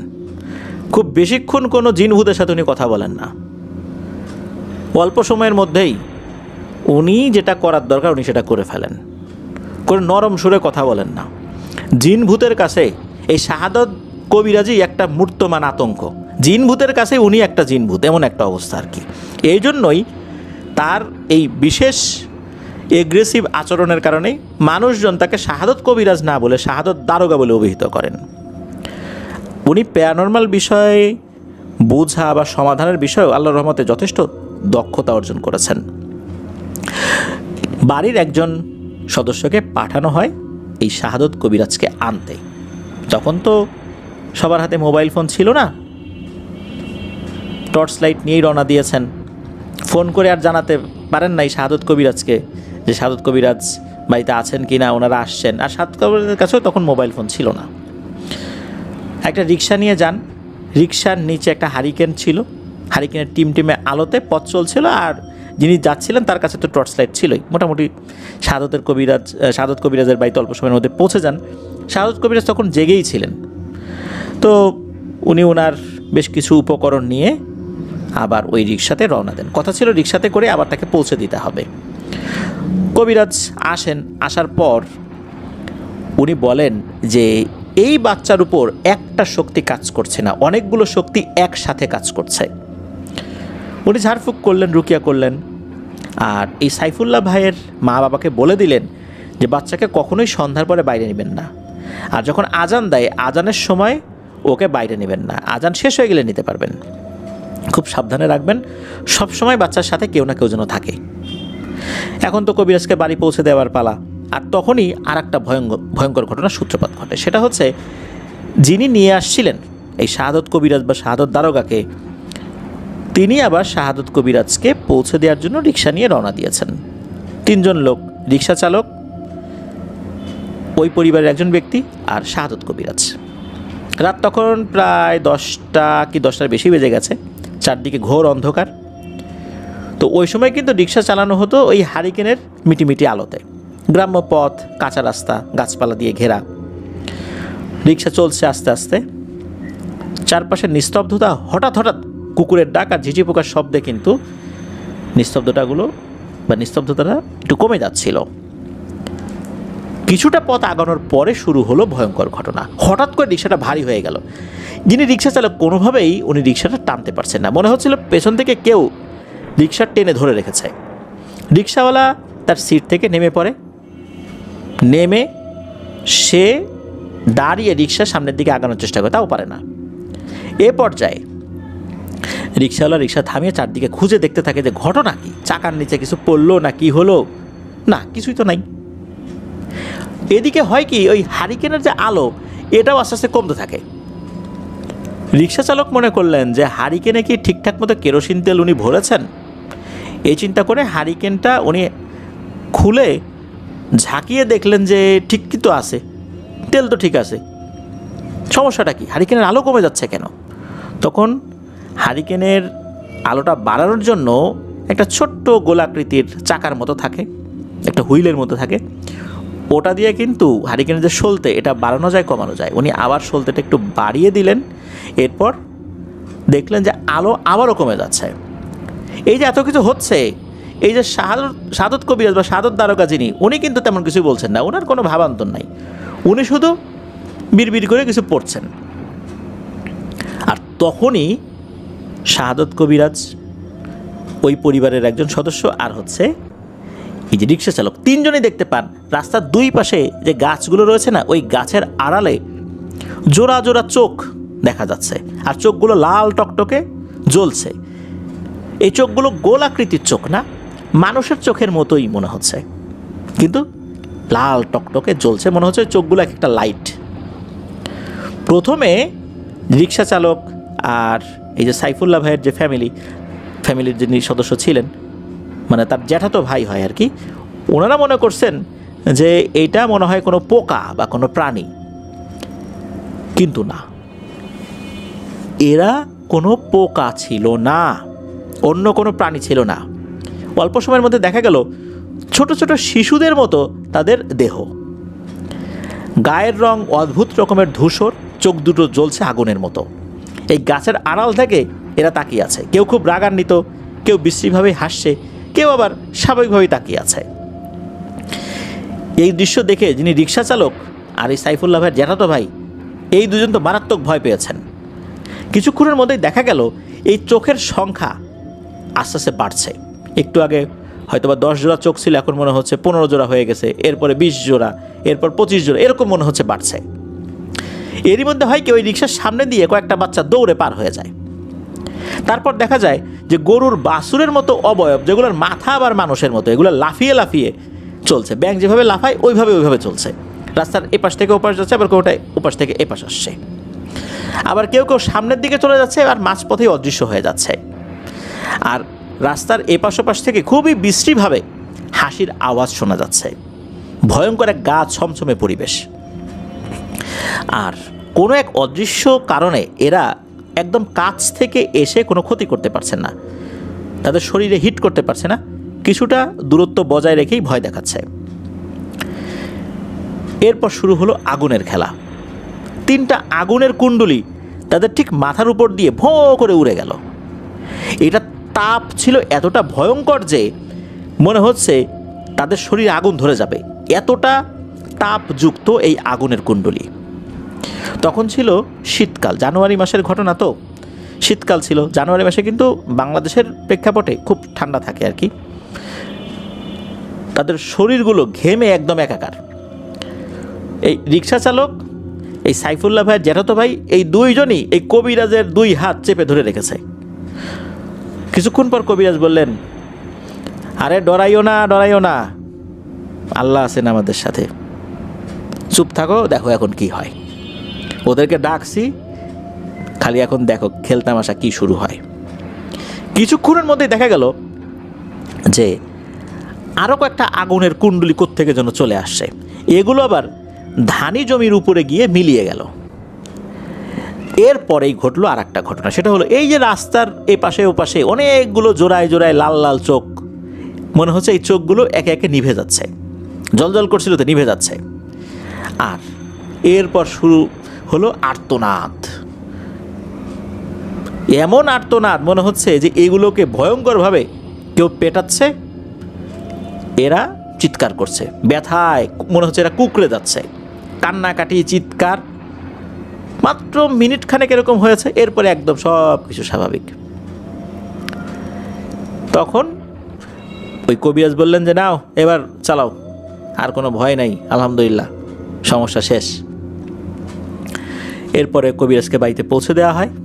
তখন কবিরাজ বলেন যে তোমরা চলে যাও, ইনশাল্লাহ যাওয়ার পথেও আর কোনো সমস্যা হবে না। কবিরাজকে তখন জিজ্ঞেস করেন যে ঘটনাটা কী হয়েছিল। তখন কবিরাজ জানালেন একটা রহস্যময় ব্যাপার। কবিরাজ জানালেন এই যে সাইফুল্লাহ ভাই উনি যখন জন্মগ্রহণ করেছেন, কবিরাজ জানালেন যে এই শিশুটার জন্ম হয়েছে এক বিরল রাত্রে, রমজানের শেষে, চাঁদ রাতে, আবার সোমবারটা ইসলাম ধর্মে একটা বিশেষ গুরুত্ব বহন করে। রাসূলুল্লাহ সাল্লাল্লাহু আলাইহি সাল্লামের জন্ম হয়েছিল সোমবারে। তো এই বিষয়গুলো মিলে গিয়েছে এই বাচ্চার বেলায়। আর এমন সময়ে এমন দিনে জন্ম নেওয়া বাচ্চাদের প্রতি এই অশুভ শক্তিদের নজর থাকে। তারা বিশ্বাস করে এই ধরনের বাচ্চাদেরকে বলি দিতে পারলে তারা অনেক শক্তি অর্জন করবে। মূলত ওই রাত্রে যারা এসেছিল তারা ছিল টাহুরা প্রকৃতির জিন। এরা শিশু অপহরণ করে, শিশুদেরকে হত্যা করে, শিশুদেরকে বলি দেয়। আর ওই সময় এই যে কবিরাজ, শাহাদত কবিরাজ বা শাহাদত দারোগা, উনি তার অনুগত ভালো জিনদেরকে আহ্বান করেছিলেন। আর এই জিনগুলোর সাথে সাথে চলে এসে এই টাহুরা জিনগুলোকে দিয়েছে বেধড়ক মায়ের। আর মায়ের খাওয়ার পরে এরা পালিয়ে যায়। এরপরে সহি সালামতে ঠিকঠাক মতো সাইফুল্লাহ ভাইয়ের জ্যাঠাতো ভাই আর ওই রিক্সা চালক ওনারা চলে আসেন। প্রতিমধ্যে কোনো ধরনের কোনো সমস্যা হয় নাই। তবে এই যে রিক্সা চালকের জ্বর এসেছিল, সেই সাথে এই সাইফুল্লাহ ভাইয়ের জ্যাঠাতো ভাইয়েরও জ্বর এসেছিল। তবে আল্লাহর রহমতে বড় ধরনের কোনো সমস্যা হয় নাই। পরবর্তীতে এই যে শাহাদত কবিরাজ উনি গিয়ে ঝাড়ফুঁক করে দিয়েছেন এই দুইজনকেই। পুরোপুরি ঠিক হতে 1 মাসের মতো সময় নিয়েছিল। তবে এটা নিয়ে আর কোনো ধরনের কোনো সমস্যা হয়নি। তবে ওই রাত্রে যদি কবিরাজ সাথে না থাকতো তাহলে বড় ধরনের বিপদের সম্ভাবনা ছিল। আল্লাহর অশেষ রহমতে কবিরাজের ওসিলায় ওই যাত্রায় বাঁচিয়ে দিয়েছিল আল্লাহ তাআলা। আর সাইফুল্লাহ ভাইয়েরও আর কোনো সমস্যা হয়নি। ওই রাত্রে ওই যে ওনার কান্না থেমে গেল, আর কোনো ধরনের কোনো সমস্যা ওভাবে হয়নি। তবে এতটুকু জানিয়েছেন যে আর বড় ধরনের কোনো সমস্যা না হলেও মধ্যবর্তী সময়ে আরও ছোটো ছোটো বেশ কিছু ঘটনা রয়েছে, যেটা সাইফুল্লাহ ভাই পরে সময় সুযোগ করে আমাদেরকে আস্তে ধীরে পাঠাবেন, এটা জানিয়েছেন। প্রিয় লিসেনার্স, চলুন চলে যাব আমাদের এবারের থার্সডে নাইটের 167তম আয়োজনের পরবর্তী আরও একটি নতুন ঘটনায়।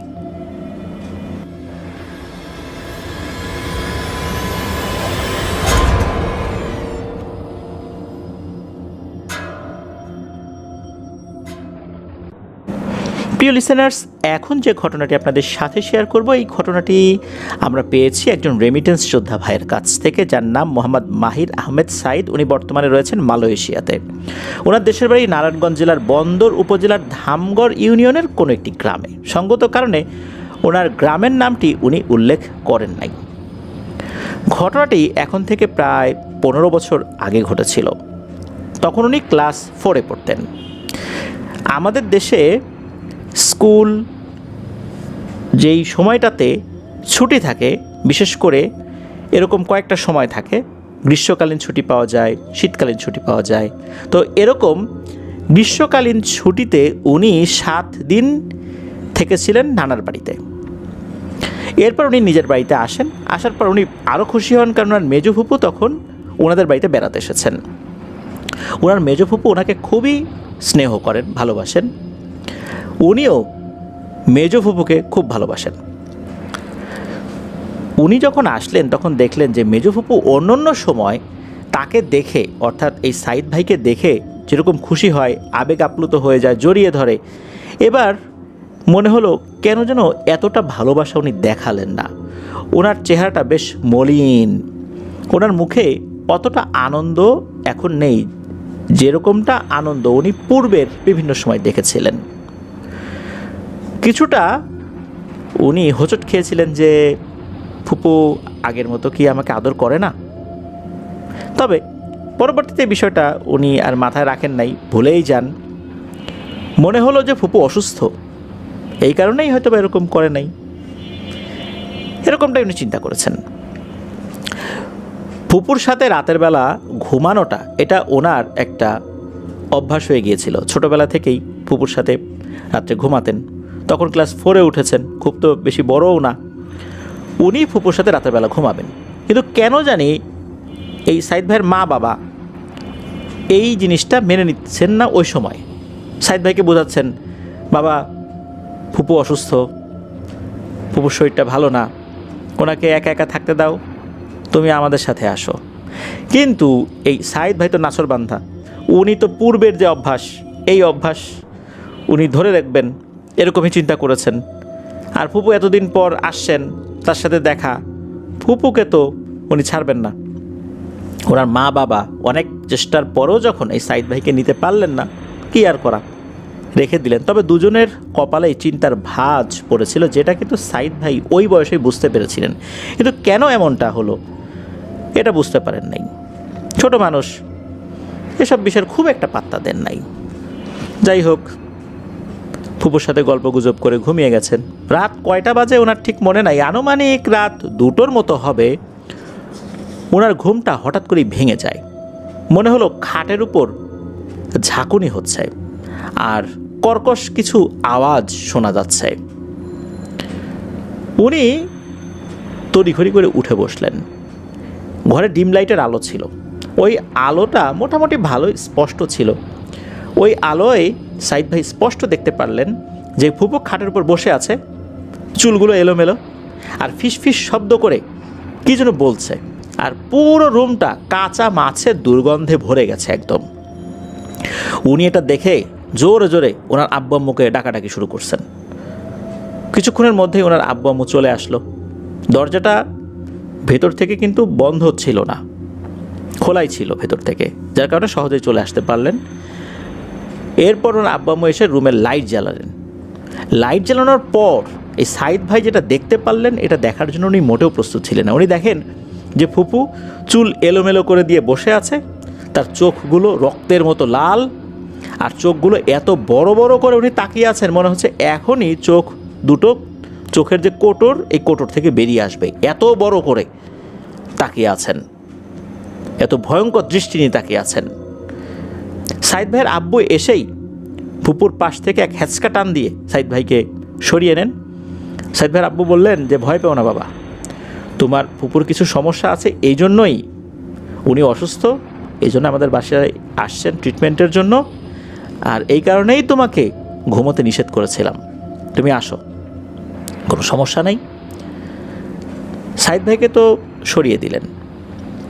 এরপর সাইদ ভাইয়ের আব্বু অন্যান্য যারা পুরুষ সদস্য ছিলেন তাদেরকে ডাকলেন, তারাও আসলো। তারা আসার পরও একই দৃশ্য দেখলো যে একই রকমভাবে ভয়ঙ্কর দৃষ্টি নিয়ে সকলের দিকে তাকিয়ে আছে ফুপু, আর বিড়বিড় করে কী যেন পড়ছে, মাঝে মাঝে উদ্ভট রকমের অঙ্গভঙ্গিও করছে। সাইদ ভাই পরে জানতে পারলেন এই সমস্যাটা নাকি আরও 2 সপ্তাহ আগে থেকেই শুরু হয়েছে। আশেপাশে যে সমস্ত কবিরাজ ছিল তারা ট্রিটমেন্ট করেছে, কিন্তু কোনো লাভ হয় নাই। মূলত ভালো চিকিৎসার জন্যই ফুপু এই বাড়িতে এসেছেন 4 দিন ধরে। উনি তো নানার বাড়িতে ছিলেন, যার কারণে উনি বুঝতে পারেন নাই। এদিকে সাইদ ভাই ভয় পেতে পারেন, উনি ছোট মানুষ ছিলেন, তাই ওনাকে এই বিষয়ে বিস্তারিত কিছু জানানো হয়নি। যাই হোক, ওই রাত্রে এখন দাদা চাচা যারা আসছেন, এখন কি করবেন এত রাতের বেলা? এত রাতের বেলা কবিরাজ কোথায় পাবেন? রাত তখন 2টোরও বেশি বাজে, সারা রাত তো এভাবেই কাটাতে হবে। এই চিন্তা করছেন। এর ভিতরে ঘটে যায় আর একটা ব্যাপার, সেটা হলো যখনই সাইদ ভাইয়ের দাদা ফুপুর সামনে আয়াতুল কুরসি পাঠ করা শুরু করেছেন, তখনই ফুপু অকথ্য ভাষায় দাদা সহ সবাইকে গালিগালাজ শুরু করেছেন। আয়াতুল কুরসি পাঠ করতে গেলে ফুপু দাদার গলা টিপে ধরতে আসে। এসব দেখে সাইদ ভাই তো ভয়ে অজ্ঞান হবার উপক্রম। এভাবে আরও অনেকক্ষণ চলতে থাকে। ফজর আজানের পর ফুপু অজ্ঞান হয়ে মাটিতে লুটিয়ে পড়ে।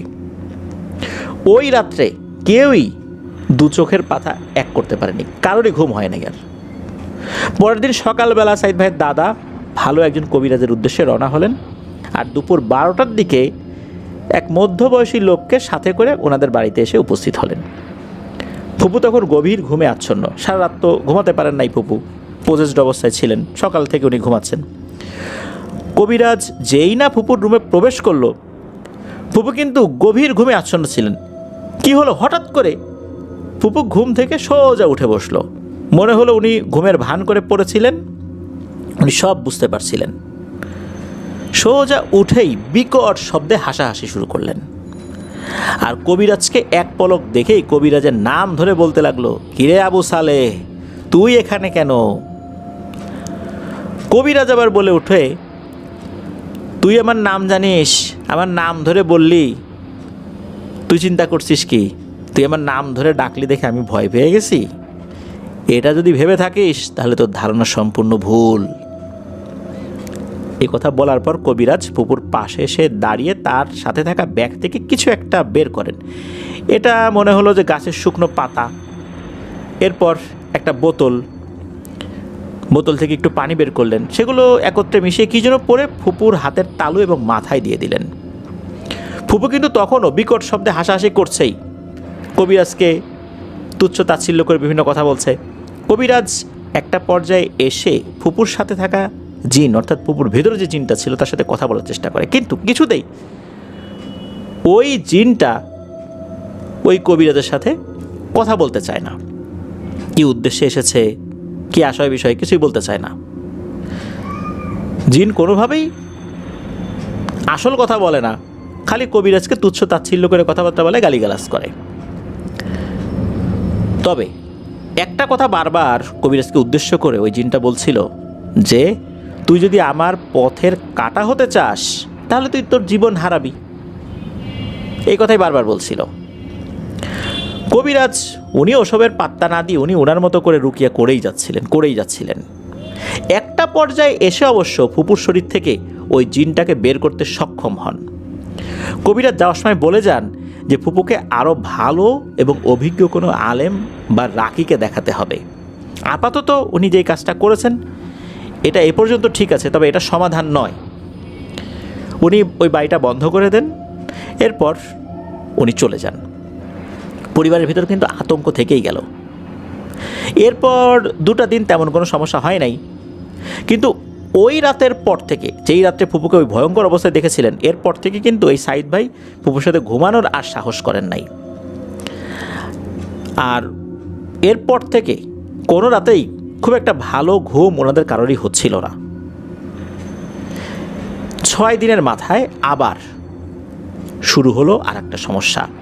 ওই দিন বিকেলবেলা দেখা গেল ফুপু ফ্রিজে রাখা কাঁচা মাছ মাংস খাওয়া শুরু করেছে। মাছগুলো ফ্রোজেন অবস্থায় রয়েছে, বরফের মতো শক্ত হয়ে আছে। ওইটার উপরে কামড় দিয়ে উনি খাবার চেষ্টা করছেন আর বলছেন, কতদিন খাই না রে, কতদিন খাই না এগুলা, এই বলে এগুলো খাওয়ার চেষ্টা করছেন। সাইদ ভাইয়ের আম্মু রান্নাঘর থেকে এসে দেখে ফুপুর এই অবস্থা, উনি এই কাণ্ড করছেন। উনি তো চিৎকার চেঁচামেচি শুরু করেছেন। ওনার চিৎকারে অন্য সদস্যরা চলে আসছেন, তারাও এসে দেখেন এই কাণ্ড। এই অবস্থায় ফুপু কী করেন, উনি ওই মাছ মাংস যেটা উনি হাতে রেখেছিলেন আর কি, ওইগুলো নিয়ে উনি মূলত যেই ঘরটাতে থাকতেন আর কি, ওনাকে যেই ঘরটাতে থাকার জন্য দেওয়া হয়েছিল ওই সময়, ওই ঘরে ঢুকে গিয়ে দরজা লাগিয়ে দেন। অন্য সদস্যরা দরজার উপরে নক করছেন, এই খোলো খোলো, কিন্তু ভেতর থেকে ভয়ঙ্কর আওয়াজে বলতে থাকে, খবরদার আমাকে বিরক্ত করবি না তোরা, আমি এখন এগুলো চিবিয়ে চিবিয়ে খাবো, আর যদি আমাকে বেশি বিরক্ত করিস তোদেরকেও কিন্তু চিবিয়ে চিবিয়ে খাবো। এরকম বিভিন্ন ধরনের কথাবার্তা বলছে। কেউ আর ভয়ে ফুপুকে ডাকার জন্য সাহস করছে না। সন্ধ্যার কিছুক্ষণ পর সাইদ ভাইয়ের আব্বু আসে। তা এরপর ওনার আব্বুকে পরিবারের অন্য সদস্যরা যখন সব কিছু খুলে বলেন, তখন ওনারা সবাই মিলে একটা সিদ্ধান্ত নিলেন যে এবার এমন কিছু করতে হবে যাতে করে এটার স্থায়ী সমাধান হয়। প্রতিনিয়তই তো ফুপুর অবস্থা আরও খারাপ হচ্ছে। কাঁচা মাছ মাংস তো আগে কখনো খায় নাই, এখন তো এগুলো খাওয়া শুরু করেছে। তার মানে হচ্ছে অবস্থা দিনকে দিন আরও ভয়াবহ হচ্ছে। এতদিন তো অনেক কবিরাজি দেখাইলাম, কাজ তো হয় না, স্থায়ী কোনো সমাধান তো হচ্ছে না। কি করা যায়? স্থায়ী সমাধানের দিকে ওনারা যাওয়ার চেষ্টা করছেন। এই জন্য টুকটাক ঝাড়ফুঁক ওইভাবে ওনারা করাচ্ছিলেন না, কেননা ওতে কোনো সমাধান হয় না। যতবার করানো হচ্ছে এরপরের অবস্থা আরও খারাপ হয়, কয়েকদিন ভালো থাকে আরও খারাপ হয়। এইভাবেই 1টা মাস পার হয়ে যায়, সমস্যার কোনো কুল কিনারা হচ্ছে না। এই 1 মাসে পরিবারের লোকদের রাতের ঘুম যে কী জিনিস এটা ওনারা খুব ভালোই টের পেয়েছেন, কারণ কেউই ঠিক মতো রাত্রে ঘুমাতে পারতেন না। এভাবে তো চললো বেশ কিছুদিন। এরপর ওনাদের বাড়ি থেকে বেশ কিছুটা দূরে ইট ভাটা আছে, এই ইট ভাটার ওই দিকটাতে একটা কবিরাজ বাস করত। তো ওই কবিরাজের কাছে গিয়ে যখন এই সমস্যার কথা বলা হয়, এরপর উনি পরের দিন আসার জন্য রাজি হন। উনি বলে দেন ওনার কিছু জিনিস লাগবে, আগরবাতি, 6টা মোমবাতি, একটা লাল গামছা, কুরবানি হয়েছে এমন একটি পশুর হাড়, কচি বেলপাতা, আরও কিছু জিনিস।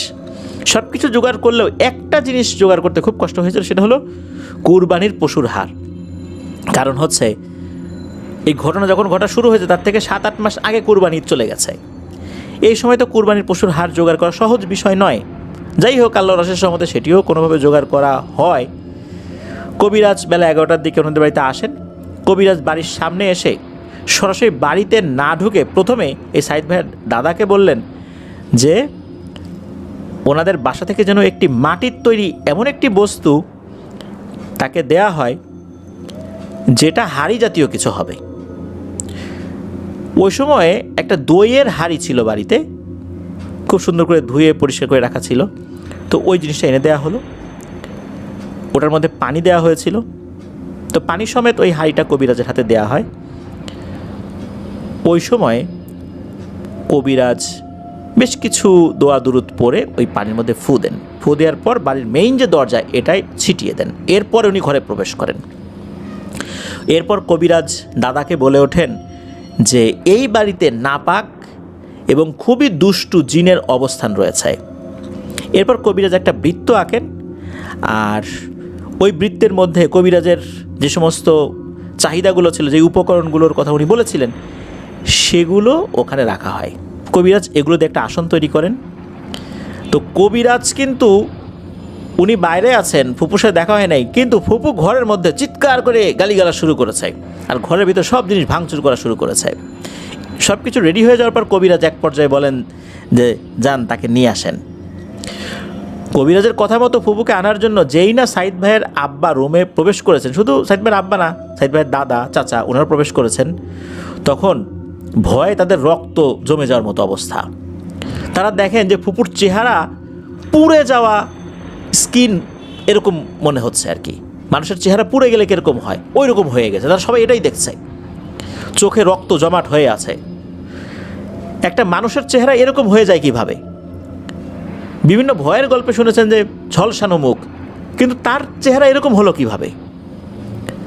কবিরাজ তখন বলেন যে আপনারা কি দেখছেন, ভয় পায়েন না, ওর চেহারা ঠিকই আছে, আপনারা এখন এই অবস্থায় দেখছেন, ওকে নিয়ে আসেন। তাকে জোর করে টেনে হিচড়ে ধরে নিয়ে আসা হয়। 3-4 জন শক্ত সমর্থ পুরুষ মানুষ, তারাও ফুপুর সাথে পেরে উঠতে পারছিলেন না কোনোভাবেই। যখন ওই বৃত্তের মধ্যে আনা যাচ্ছিল না, এরপর কবিরাজ উঠে তার বোতল থেকে কয়েক ফোঁটা পানি ফুপুর দিকে যেই না ছিটিয়ে দিয়েছেন, এরপর মনে হলো ফুপু কিছুটা শান্ত হয়ে গেছে। তারপর তাকে টানতে টানতে এনে ওই আসনের মধ্যে বসানো হয়। ফুপু আসনে বসা মাত্রই কবিরাজ করেন একটা কাজ, সেটা হচ্ছে ফুপুর মাথার চুলের 3 দিক থেকে 3টা গিট দিয়ে দেন। এরপর কবিরাজ হাসতে হাসতে বলেন, তোর ক্ষমতা শেষ রে, তোর ক্ষমতা শেষ। আমি না চাইলে এখন কোনোভাবেই তুই এ শরীর থেকে আর বের হইতে পারবি না। আমি যতক্ষণ না পর্যন্ত এই চুলের গিট না খুলবো, তুই এ শরীরেই থাকবি। এরপর ওই কবিরাজ জিনের সাথে কথা বলা শুরু করে। এতদিন তো ওই জিন কিছুই বলতো না, এবার জিন বের হওয়ার চেষ্টা করেও ব্যর্থ হয়েছে। জিনকে যখন জিজ্ঞেস করা হয় কী কারণে এই মেয়েটাকে কষ্ট দিচ্ছে, এরপর জিন বলছে আমার ইচ্ছা, আমার ভালো লাগছে তাই। আমি রোজ তার বাড়ির পাশ দিয়ে কবরস্থানের সামনে আসা যাওয়া করি, ও আসতেছিল, দেখছি ভাল লাগছে, ওরে ধরছি, এটা আমার ইচ্ছা, আমার মন চাইছে তাই। তো ফুপুর যেই বাড়িটা, ওই বাড়ির ওখানে একটা কবরস্থান রয়েছে। ফুপুর যেই মেইন বাড়ি, এটি সোনারগাঁও উপজেলার পানাম যে নগর রয়েছে, পানাম নগর এর কাছাকাছি একটা জায়গায়। তো তাদের বাড়িটা একটা ছোট বিলের সাইডে, একটি রাস্তা রয়েছে, মাদ্রাসা রয়েছে, ঈদগাহ রয়েছে, ওই এলাকার কবরস্থান রয়েছে। আর কবরস্থানের পাশে বিশাল একটা বড় তুলা গাছ রয়েছে। তো ওই জিনটা বলে একদিন নাকি ফুপু মাগরিবের নামাজ পড়ার জন্য বাইরে ওযু করতে গিয়েছিলেন। ওই সময় ওই জিনটা তার উপর আসর করতে সক্ষম হয়েছে। এর আগে আসর করার চেষ্টা করছে, পারে না, কিন্তু ওই সময় পেরেছে। আর ওই তুলা গাছেই সে নাকি বসবাস করে। আর সে জানায় যে এই শরীর থেকে সে যাবে না। প্রথমে কবিরাজ যেটা করেন সেটা হলো ভালো করে বোঝানোর চেষ্টা করেন, কিন্তু কোনোভাবেই যেহেতু যাবে না, সাফ সাফ বলে দেয়, তখন কবিরাজ বলে দেন, ঠিক আছে, তুই যাবি না তো যা, তোকেও আমি ছাড়বো না। তোকে তো আমি ভালো করে বললাম, তুই কি ভাবছিস তোকে আমি এমনি এমনি ছেড়ে দেব? দেখ আমি তোর কি করি। এই বলে ফুপুর ঠিক 2 হাত দূরে একটা বালিশ রাখেন। বালিশ আনতে বলেছিলেন, বালিশটা রাখা হয়। কবিরাজ কিছু দোয়া দরুদ পরে ওই বালিশের উপর ফু দেন। এরপর কবিরাজের সাথে আনা একটি বেত দিয়ে ওই বালিশের উপর আঘাত করতে থাকেন। কবিরাজ যেই না বালিশের উপর বেত দিয়ে আঘাত করতে থাকেন, তখন ফুপু বিকট শব্দে চিৎকার চেঁচামেচি শুরু করেন। কবিরাজ বলতে থাকেন, ভালো করে তো বলছিলাম রে, তুই আমার সাথে বেয়াদবি করছিস, এবার এটার শাস্তি তুই ভোগ কর। আগে তোকে ইচ্ছা মতো পিটায় নেই, তারপর তোকে বোতলবন্দি করব। এই বলে কবিরাজ ক্রমাগত বেত দিয়ে বালিশের উপর আঘাত করছেন। আর ফুপু তো বিকট চিৎকার শুরু করেছেন, এত জোরে চিৎকার করছেন যে এইটা স্বাভাবিক কোনো চিৎকার না। আশেপাশের মানুষ চিৎকারে 2 কানের উপর হাত চেপে ধরে রেখেছেন, এমন একটা অবস্থা। এভাবে একটা পর্যায়ে কবিরাজ কিছুটা ক্লান্ত হয়ে পড়েন। যখন ক্লান্ত হয়ে পড়েছেন, এর মধ্যে সাইদ ভাই করেন আর একটা কাজ। সেটা হচ্ছে, যখন দেখেন যে হুজুর বেতটা পাশে রেখে দিয়েছে, সাইদ ভাই ছোট মানুষের এগিয়ে গিয়ে বলেন যে, হুজুর আমি আপনার কাজে একটু সাহায্য করতে চাই, এই জিনটাকে আমি একটু পিটাতে চাই। এর কারণে বহুদিন যাবত আমরা রাত্রে ভালো করে ঘুমাইতে পারি না, এর কারণে ফুপু কষ্ট পাচ্ছে, ফুপু আমাকে খুব স্নেহ করে, ভালোবাসে, এই জিনটারে আমি একটু পিটাই, আপনার কাজে একটু সাহায্য করে, আপনি ক্লান্ত হয়ে গেছেন। হুজুর মৃদু হেসে দিয়ে ওই বেতটা সাইদ ভাইয়ের হাতে দেন। সাইদ ভাইও উনি ওনার রাগটা মিটাচ্ছেন সমানে, ওই বেতটা দিয়ে ওই বালিশের উপরে সমানে পেটানো শুরু করেছেন। আর ওই যে পেটানো, এর কারণে ফুপু আবারও চিৎকার চেঁচামেচি শুরু করেছেন। সাইদ ভাই তো ছোট মানুষ, 15-20টা বালিশের উপরে আঘাত করার পর উনিও ক্লান্ত হয়ে পড়েছেন। তখন এই সাইদ ভাইয়ের আম্মু যে কাজটি করেন সেটা হচ্ছে যে ওই বালিশটা ওখান থেকে নিয়ে পাশের রুমে রেখে দেন। হুজুর সেটা বলেছিলেন রেখে দেওয়ার জন্য। তো এরপর তো সাইদ ভাইকে ওখান থেকে নিয়ে গেছেন, কারণ সাইদ ভাইয়ের ভিতরে প্রচণ্ড রাগ ছিল যে ফুপুকে কষ্ট দিচ্ছে, সারা রাত তাকেও ঘুমাইতে দেয় না, ওনারাও ঘুমাইতে পারেন না, এই জিনের উপর প্রচণ্ড রাগ তার। তো সাইদ ভাইকেও পাশ থেকে নিয়ে গেছে ওনার আম্মু। এরপর আর ওনাকে ঢুকতে দেয় নাই। এরপরে কি হয়েছে এটা সাইদ ভাইয়ের আব্বু আম্মুর কাছ থেকে সাইদ ভাই পরবর্তীতে শুনেছিলেন যে এরপরেও কিন্তু ওই কবিরাজ যখন জিনের সাথে কথা বলে, কবিরাজ বলে যাবে না, সম্ভব না, সে যাবেই না। উল্টো কবিরাজকে হুমকি দিচ্ছে যে এখান থেকে যদি একবার সে ছুটতে পারে তাহলে সেটাই নাকি কবিরাজের জীবনের শেষ সময় হবে। এরপর নাকি কবিরাজ কিছুটা সময় হো হো করে হাসে, এরপর বলে, তুই যে শয়তান বদ জিন, তোর কি মনে হয় আমি কি তোকে সেই সুযোগ দেব? সেই সুযোগ তো তুই কখনোই পাবি না রে। এরপর কবিরাজ বলে, তোকে আমি অনেক সুযোগ দিছি, তুই তো আমার কথা শুনলি না, এবার আর তোকে কোনো সুযোগ দেয়া হবে না। এরপর কবিরাজ কি করেন, তার ব্যাগ থেকে একটি কাচের বোতল বের করেন। অনেকক্ষণ নাকি ওই বোতলের উপরে উনি বিভিন্ন ধরনের দোয়া দরুদ পরে ফু দিচ্ছিলেন। এরপর ফুপুর মাথায় যে 3টা গিট দিয়ে রেখেছিলেন, চুলের বেনি প্রথমে কয়েকটা করা হয়েছিল আর কি, 3-4টা বা 3টা বেনি করা হয়েছিল, যেটা এই সাইদ ভাইয়ের আম্মুকে বলেছিলেন করতে।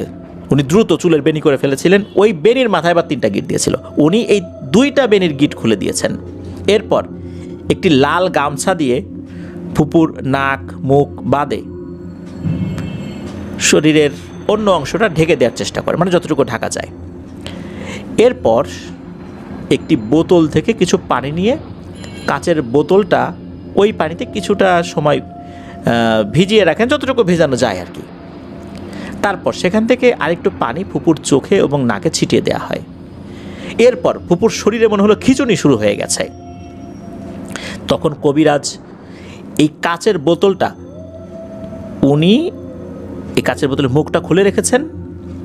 যখনই নাকি এই কাচের বোতলটা ফুপুর নাকের কাছে ধরেছেন, তখন ঘটে এক ভয়ঙ্কর ঘটনা। দেখা গেল ফুপুর নাকের ভেতর দিয়ে কালো একটা ধোঁয়া বের হলো এবং এই ধোঁয়াটা সোজা কুণ্ডলি পাকিয়ে ওই বোতলের মধ্যে প্রবেশ করলো। সাথে সাথে ফুপু অজ্ঞান হয়ে পড়ে। আর কবিরাজ উচ্চ স্বরে বলে ওঠে, আলহামদুলিল্লাহ, আমরা সফল হয়েছি।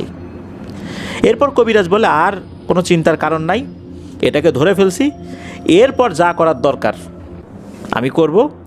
তার আর কোনো কবিরাজি চিকিৎসার দরকার নাই, ডাক্তারের কাছে নিয়ে যান, ওষুধ টষুধ খেলে ইনশাল্লাহ সুস্থ হয়ে যাবে, আর কোনো চিন্তা নাই। এরপর কবিরাজ উনি কিছু পানি পড়া দিয়েছিলেন, তেল পড়া দিয়েছিলেন, ঝাড়ফুঁক করে দিয়েছিলেন। আর কবিরাজ বলেছিলেন যে 1 সপ্তাহ কোনো আমিষ জাতীয় খাবার, মাছ মাংস এগুলো যেন তাকে না খেতে দেওয়া হয়। এরপর কবিরাজ চলে যান। সত্যি আল্লাহর রহমতে ফুপু একদম স্বাভাবিক হয়ে যান। কিন্তু এরপর থেকে আর একটা ঘটনা ঘটতে থাকে এই সাইদ ভাইয়ের সাথে। এই ঘটনা 3 দিন পর থেকে এই সাইদ ভাই একটা স্বপ্ন দেখা শুরু করেন। স্বপ্নটা হচ্ছে ঘুমের মধ্যে উনি কালো কিছু অবয়ব দেখতেন। তাদের মুখ উনি দেখতে পারতেন না। তাদের দেহের গঠন ছিল 10 থেকে 11 ফুট উচ্চতার আনুমানিক। সেই অবয়বগুলো নাকি স্বপ্নে এসে তাকে হুমকি দিত। স্বপ্নের মধ্যে উনি দেখতেন যে উনি একটা রাস্তা দিয়ে বাসায় ফিরছেন, ওনার পেছন দিয়ে কারা যেন দৌড়ে আসছে। তাকিয়ে দেখেন যে ভয়ঙ্কর আকৃতির এই অবয়বগুলো, চেহারা ভালো করে বোঝা যাচ্ছে না। আর এর ভেতরে আর একটা অবয়ব দেখা যাচ্ছে, যেটা হচ্ছে এই সাইদ ভাইয়ের ফুপু। তার মুখ দিয়ে লালা ঝরছে, চোখগুলো রক্ত জবার মতো লাল টকটকে, আর তার হাতে বড় একটা মাছ কাটার বটি। আমরা বাজারে মাছ কাটার যে বড় বড় বটি দেখতে পাই না, কিছু লোকজন মাছ কাটে, ওই রকম একটা বটি, সেটা দিয়ে এই সাইদ ভাইয়ের দিকে তেড়ে আসছে। উনি প্রাণপণে দৌড়াচ্ছেন, মনে হচ্ছে উনি আগাতে পারছে না, এখনই এসে ধরে ফেলবে। আর পেছন থেকে রাগে ভয়ঙ্কর ফোঁস শব্দ শোনা যাচ্ছে। উনি ওনার মতো করে দৌড়ানোর চেষ্টা করছেন, কিন্তু কোনোভাবেই উনি দৌড়াতে পারছেন না, আগাতে পারছেন না। ঘুম থেকে উনি ধর্মার করে উঠে বসেন, দেখলেন সারা শরীর ঘেমে একদম ভিজে একাকার হয়ে গেছে, হার্টবিট অনেকটা বেড়ে গেছে। উনি তো আম্মু আম্মু বলে চিৎকার চেঁচামেচি শুরু করেছেন। ওনার আম্মু ঘুম থেকে জেগে ওঠেন, বলেন কী হয়েছে, স্বপ্নের কথাটা বলেন। সব শোনার পর ওনার আম্মু কিন্তু একবারের জন্য ওনাকে বলেন নাই যে বাবারে তুই দুঃস্বপ্ন দেখছিস, বরং ওনার আম্মু চিন্তিত হয়ে পড়েন। ওই যে কবিরাজ, ইটভাটার কাছে যে কবিরাজ, যেটা যিনি এই সমস্যার সমাধান করেছেন, তার কাছে নিয়ে যাওয়া হয় পরবর্তী দিন সকালবেলা। কবিরাজ সব শোনার পরে বলেন যে বাবা ভয় পেও না, তুমি স্বপ্নে যাদের দেখতে পাও তারা হচ্ছে ওই দুষ্টু জিনের সঙ্গী। তুমি যেহেতু বালিশে আঘাত করেছিলে, এই কারণে ওরা কিছুটা তোমার উপর ক্ষিপ্ত হয়েছে, তবে চিন্তার কোনো কারণ নাই, ওরা তেমন কোনো ক্ষতি করতে পারবে না। এরপর 17 দিনের কিছু আমল দিয়ে দেন, এই আমলগুলো করতে হবে। তো 17 দিন এই আমলগুলো করেছেন। 17 দিনের মধ্যে উনি কোনো ধরনের কোনো স্বপ্ন দেখেন নাই। এরপর আর কোনো সমস্যা হয়ও নাই। ওই জিনটাকে নিয়ে যাওয়ার পর, বোতলবন্দি করার পর কি করেছে ওই কবিরাজ সে বিষয়ে জানা যায়। তবে ফুপু আলহামদুলিল্লাহ ভালো আছেন, আর সাইদ ভাইও ভালো আছেন। উনি বড় হয়েছেন, এখন উনি প্রবাস জীবনে রয়েছেন। এটাই ছিল ঘটনা। ধন্যবাদ জানাচ্ছি সাইদ ভাইকে প্রবাস জীবন থেকেও এই ঘটনাটি লিখে আমাদেরকে পাঠানোর জন্য।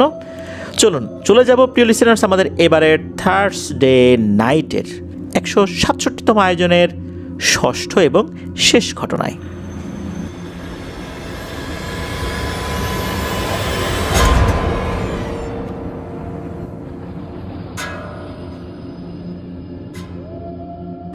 প্রিয় লিসেনার্স, ফিরে এলাম আমাদের এবারের থার্সডে নাইটের 167তম আয়োজনের ষষ্ঠ এবং শেষ ঘটনায়। এই ঘটনার মাধ্যম দিয়ে আজকের এপিসোডের সমাপ্তি ঘটছে। আর মনে আছে তো, আগামীকাল ফ্রাইডে স্পেশাল এপিসোড। আর এই এপিসোডে আমার 2টি ঘটনা সহ আপনাদের সকলের প্রিয় বেশ কয়েকজন ঘটনা সংগ্রাহকের ঘটনা থাকছে। সৌমিত্র রয়, জয় বড়ুয়া, রবি ভাই, মাশফিক ভাই, বদরুজ্জামান রাকিব, এনামুল হক আবির ভাই, এনাদের মতো ব্যক্তির ঘটনাও কিন্তু থাকছে। বুঝতেই পারছেন, দুর্দান্ত একটি এপিসোড হতে যাচ্ছে ইনশাল্লাহ। আপনারাও কিন্তু ঘটনা পাঠাতে ভুলবেন না। ঘটনা পাঠাতে হবে লিখে বা রেকর্ড করে ইমেল অ্যাড্রেসের মাধ্যমে। আমাদের ইমেল অ্যাড্রেসটা হচ্ছে afnandahorbworldbd@gmail.com। স্পেলিংটা বলে দিচ্ছি, AFNANTHEHORRORWORLDBD afnandaharwalbd@gmail.com। স্পেলিংটাও আমরা আমাদের ভিডিও ডিসক্রিপশনে দিয়ে রেখেছি, সেখানে গিয়ে স্পেলিংটা চেক করে নিতে পারবেন। ঘটনাগুলো কেমন লাগছে তা জানিয়ে এই ভিডিওর কমেন্ট সেকশনে কমেন্ট করতে ভুলবেন না। এছাড়া আমাদের ফেসবুক পেজ এবং গ্রুপ তো রয়েছেই আফনান দ্য হরর ওয়ার্ল্ড নামে, সেখানে গিয়েও আপনারা আপনাদের মতামত জানাতে পারেন। চলুন এবার এপিসোডের শেষ ঘটনাটি শুনে আসি।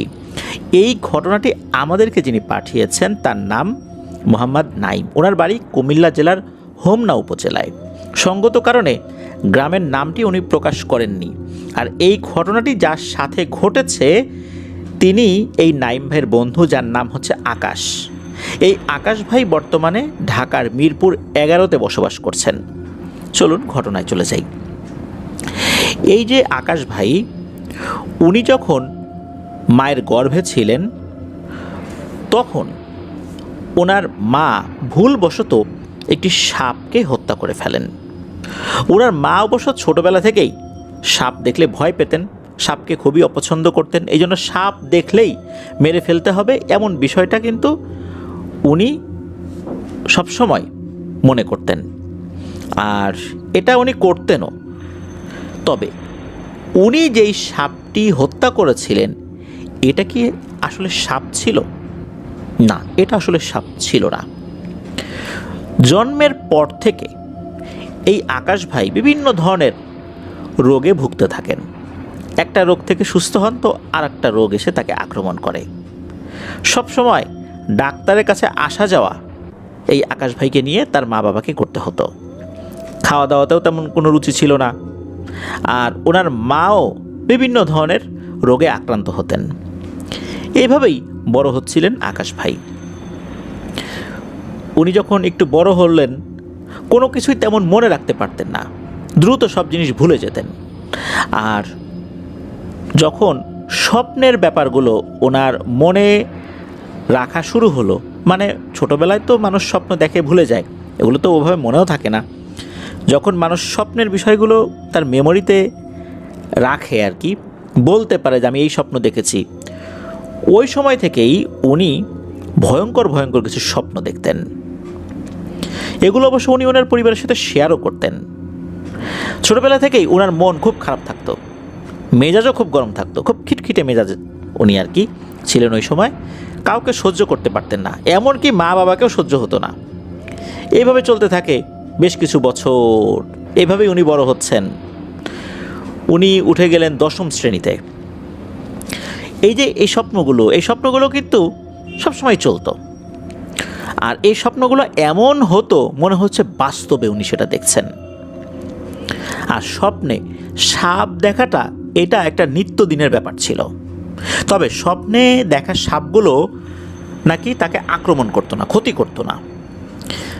উনি স্বপ্নে দেখতেন এই সাপগুলো ওনাকে এমন কোথাও নিয়ে যাচ্ছে যেখানে উনি আগে কখনোই যান নাই। সাপের পিঠে চড়ে বিভিন্ন জায়গায় যেতেন, ওনার নাকি ভালোই লাগতো। একটা সময় সাপগুলো ভয় দেখালেও পরবর্তীতে সাপের সাথে স্বপ্নের মধ্যে বিভিন্ন জায়গায় যাওয়া আসা করা এটা ওনার বেশ আনন্দদায়কই মনে হতো। এছাড়া কবুতর, কুকুর, পেঁচা এগুলো সবসময় স্বপ্নে দেখতেন।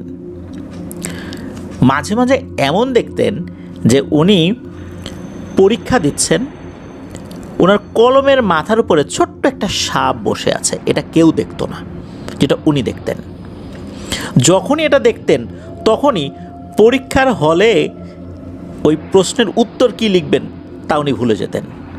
কোনো কিছুতেই সেই প্রশ্নের উত্তর মনে করতে পারতেন না, যার ফলশ্রুতিতে লেখাপড়ার মানটাও মারাত্মকভাবে খারাপ হয়ে যায়। যখন থেকে কলমের উপরে সাপ বসা উনি দেখা শুরু করলেন,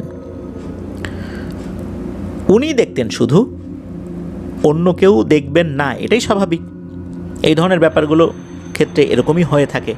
তো ওনার বেলাও এরকমই হওয়া শুরু হলো।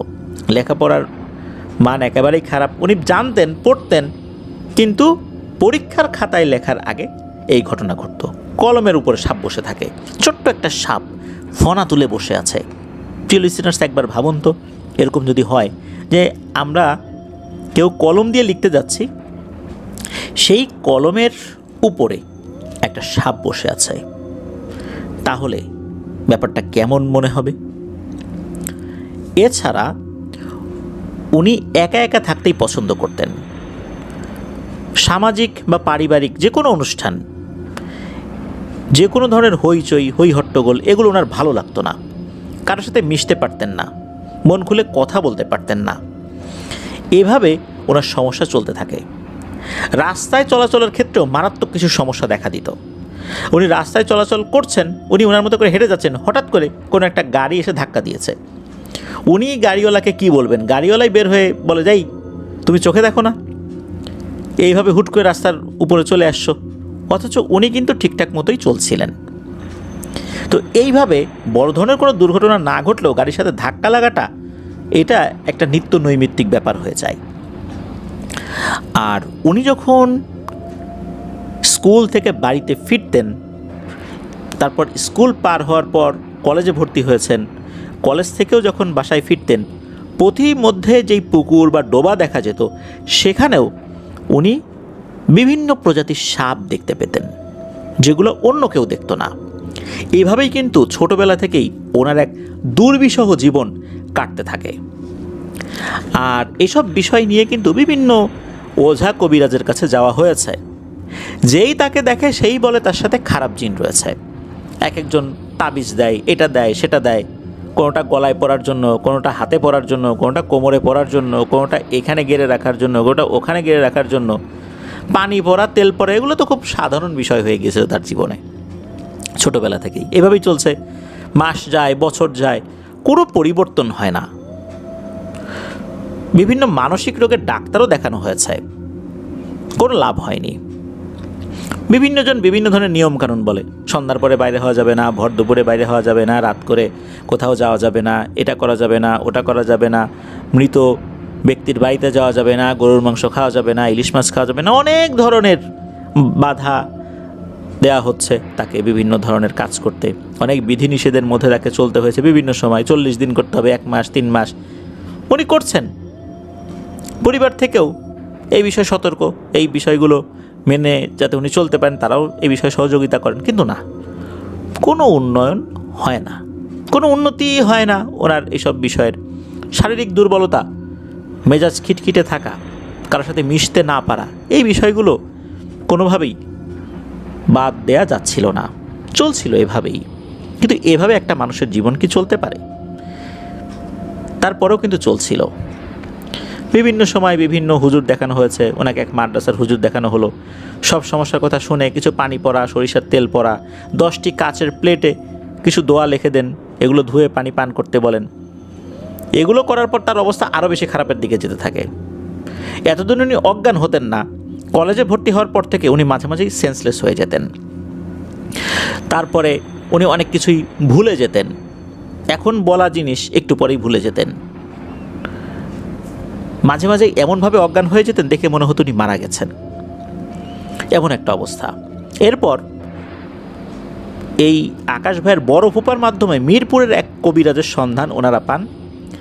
তো উনি দূর থেকেই নামের উপরে নাকি চিকিৎসা করতে পারেন।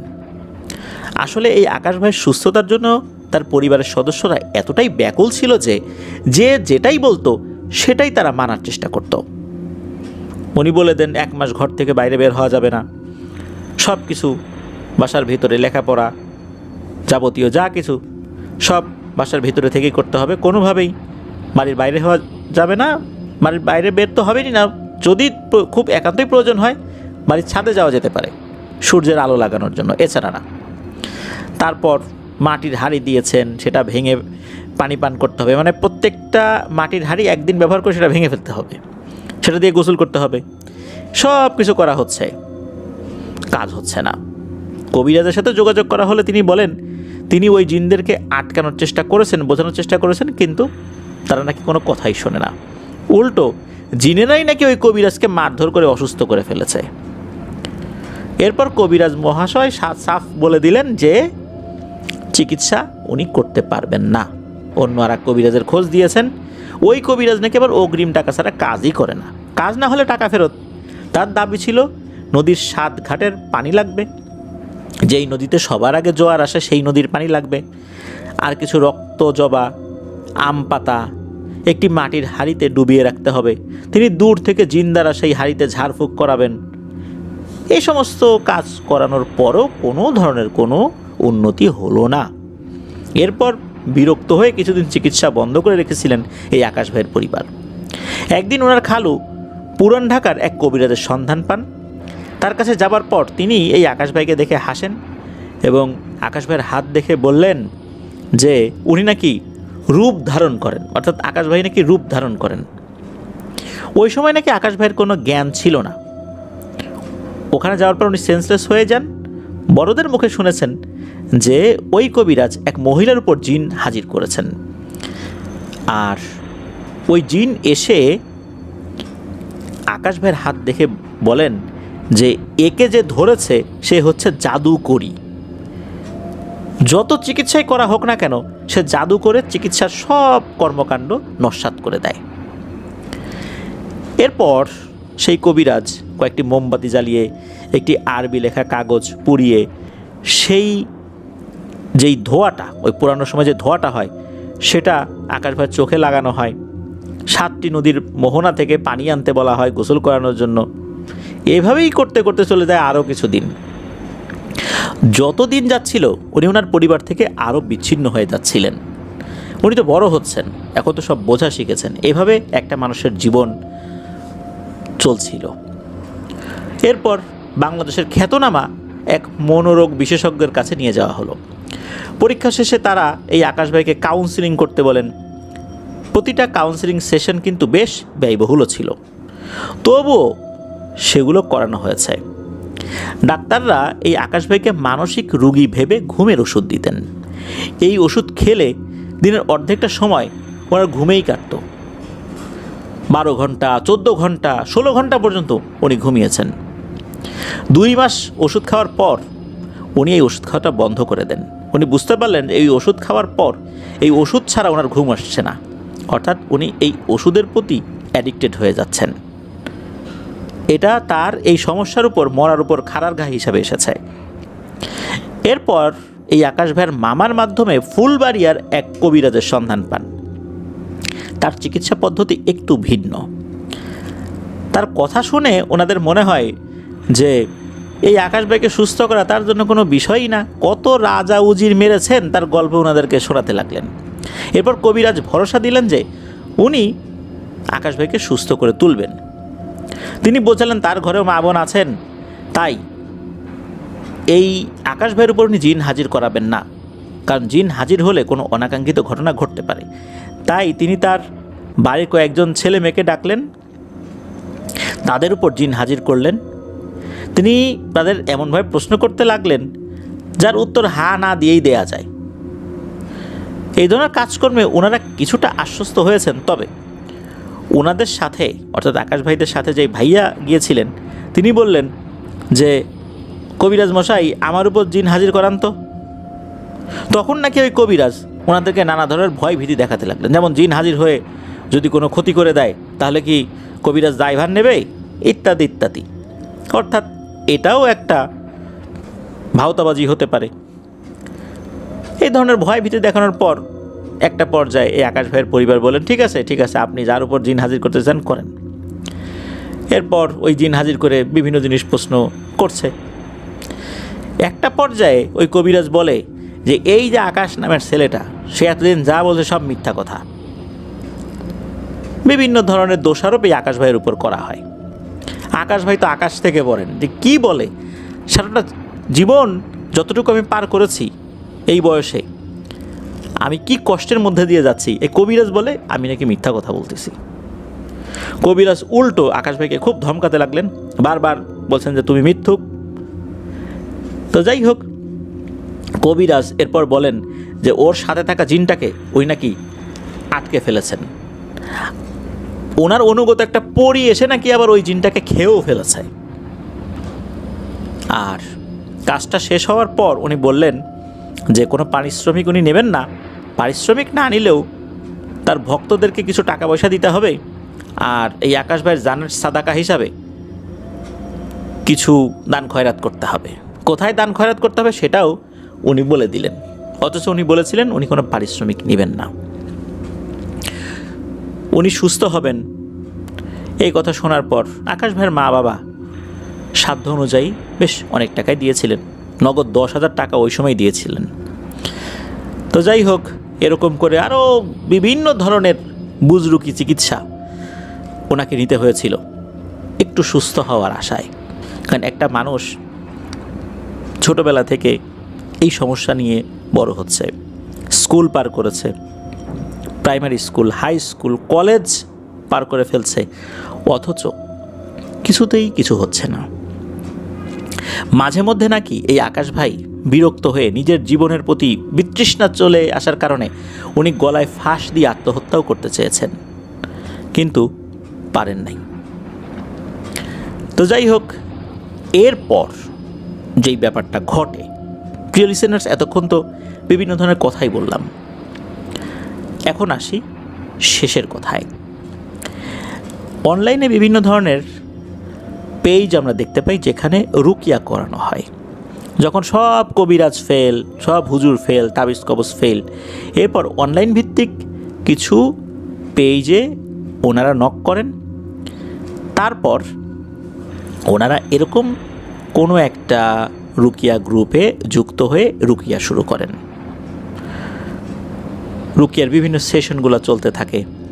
রুকিয়া করার সময় শারীরিক বিভিন্ন ধরনের প্রতিক্রিয়া দেখা যেত, শ্বাসকষ্ট শুরু হয়ে যেত, দাঁতে দাঁত লেগে যাওয়া, আত্মহত্যা করার প্রবণতা, গোংরানি, এভাবে চলতে থাকে। সেশন যখন একটার পর একটা হচ্ছে, এরপর ওনাকে যখন বলা হতো, অর্থাৎ আকাশ ভাইকে বলা হতো তুমি কালেমা পড়ো তো, উনি চেষ্টা করতেন, তখনই নাকি অজ্ঞান হয়ে যেতেন, অর্থাৎ ওই দুষ্টু জিনেরা এসে তাকে অজ্ঞান করে দিত। তো এভাবে কিন্তু চলছিল, একটার পর একটা সেশন চলছিল।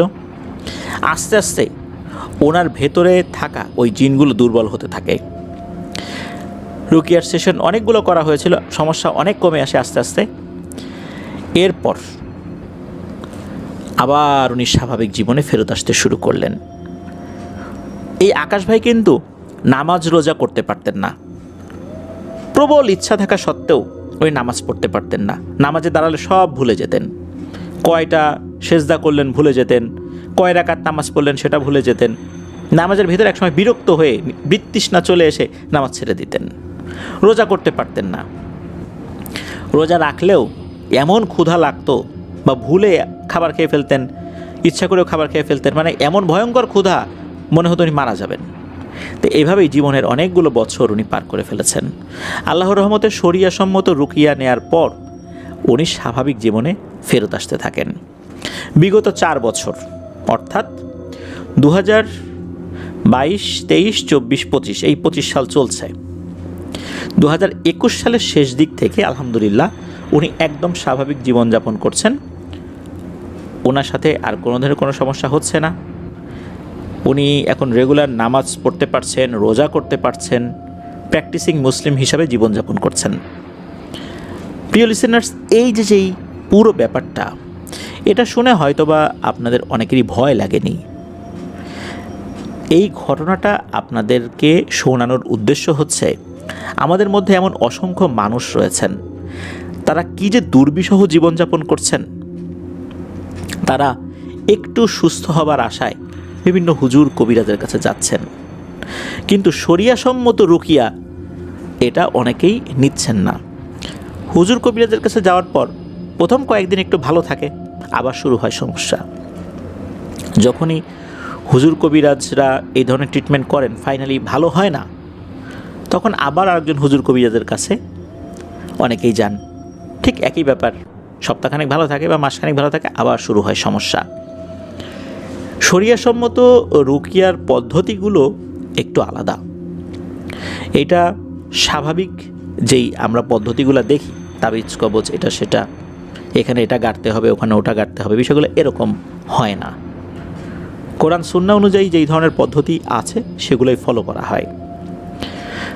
তো আমি এই ঘটনাটা শোনার মাধ্যম দিয়ে আপনাদের কাছে এই পরামর্শই দিব, সেটা হচ্ছে যে এই ধরনের সমস্যা যাদের আছে তারা শরিয়াসম্মত রুকিয়াগুলা আপনারা করাবেন। এখন অনলাইন ভিত্তিক অনেক রুকিয়া সেন্টারগুলো রয়েছে, সেখানেও আপনারা রুকিয়া করাতে পারেন। তবে আমরা বিনীতভাবে অনুরোধ করছি, আমাদের কাছে কোনো রুকিয়া সেন্টার বা কোনো হুজুরের নাম আপনারা চাইবেন না, কারণ এগুলো আমরা আসলে দিতে অপারগ। কেন অপারগ এই বিষয়গুলো আমরা বলেছি। কারণ রুকিয়ার সেশনগুলো যারা করান তাদেরকে একটা সম্মানই দিতে হয়। আমরা যখন কাউকে রেফার করব তখন দেখা যাবে যে তার ওই চিকিৎসাটায় কাজে লাগে নাই, বা তার ওই চিকিৎসার পদ্ধতিটা কোনো মানুষের পছন্দ হয় নাই, কারণ তো এই ধরনের পদ্ধতিগুলোর সাথে অনেকেই পরিচিত নন। তারা তাবিজ কবজ বা অন্য যে পদ্ধতিগুলো সেগুলো দেখে শুনে নিয়ে অভ্যস্ত, যার কারণে আমরা এসব ঝামেলায় জড়াতে চাই না। আমাদের কাছে এই সংক্রান্ত বিষয়ে কেউ ইমেল করলেও রিপ্লাই পাবেন না, কেউ নক দিলেও রিপ্লাই পাবেন না।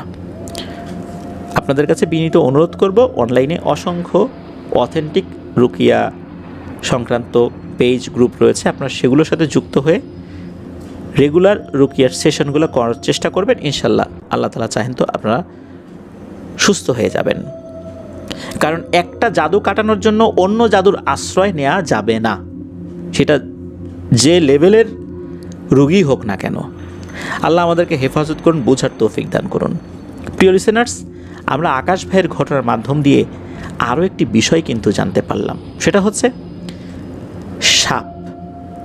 সাপ হত্যা করতে হবে, তবে বিশেষ কিছু ক্ষেত্রগুলোতে যদি মনে হয় এইখানে তো সাপ আসার কথা না, তারপর রাতের বেলা বা এই ধরনের কিছু সময়গুলোতে সাপ হত্যার ক্ষেত্রে অবশ্যই আমাদের বলা উচিত যে তুমি যদি জিন হয়ে থাকো চলে যাও।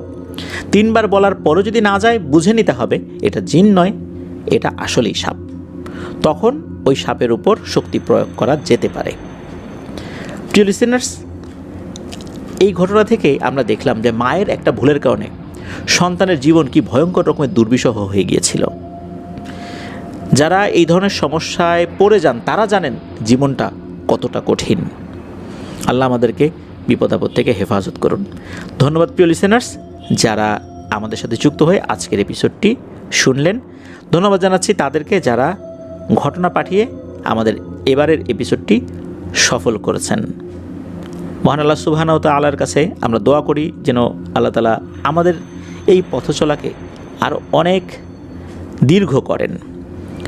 আমরা সত্য ভয়ের ঘটনার মাধ্যম দিয়ে যেন সত্য ভয়ের ঘটনার যে আনন্দ রয়েছে, ভৌতিক আনন্দ, সেটা আপনাদেরকে দিতে পারি। আর শুধু ভৌতিক আনন্দ দেওয়াটাই আমাদের উদ্দেশ্য নয়, আমাদের আরও একটি উদ্দেশ্য রয়েছে, যে কিছু মেসেজ আপনাদের কাছে পৌঁছে দেয়া। আজকের এপিসোড থেকে বিদায় নিচ্ছি প্রিয় লিসেনার্স। আগামীকাল আমাদের ফ্রাইডে স্পেশাল এপিসোড শোনার আমন্ত্রণ জানিয়ে আজকের এপিসোডের সমাপ্তি ঘোষণা করছি। সবাই ভালো থাকবেন, সুস্থ থাকবেন, আমার জন্য দোয়া করবেন, আমার পরিবারের জন্য দোয়া করবেন, আপনাদের জন্য দোয়া রইল, আপনাদের পরিবারের প্রত্যেকের জন্য দোয়া রইল। মহান আল্লাহ সুবহানাহু ওয়া তাআলা আমাদেরকে ভালো রাখুন, সুস্থ রাখুন, নিরাপদে রাখুন, আফনান দহর ওয়ার্ল্ডের সাথে রাখুন। আসসালামু আলাইকুম।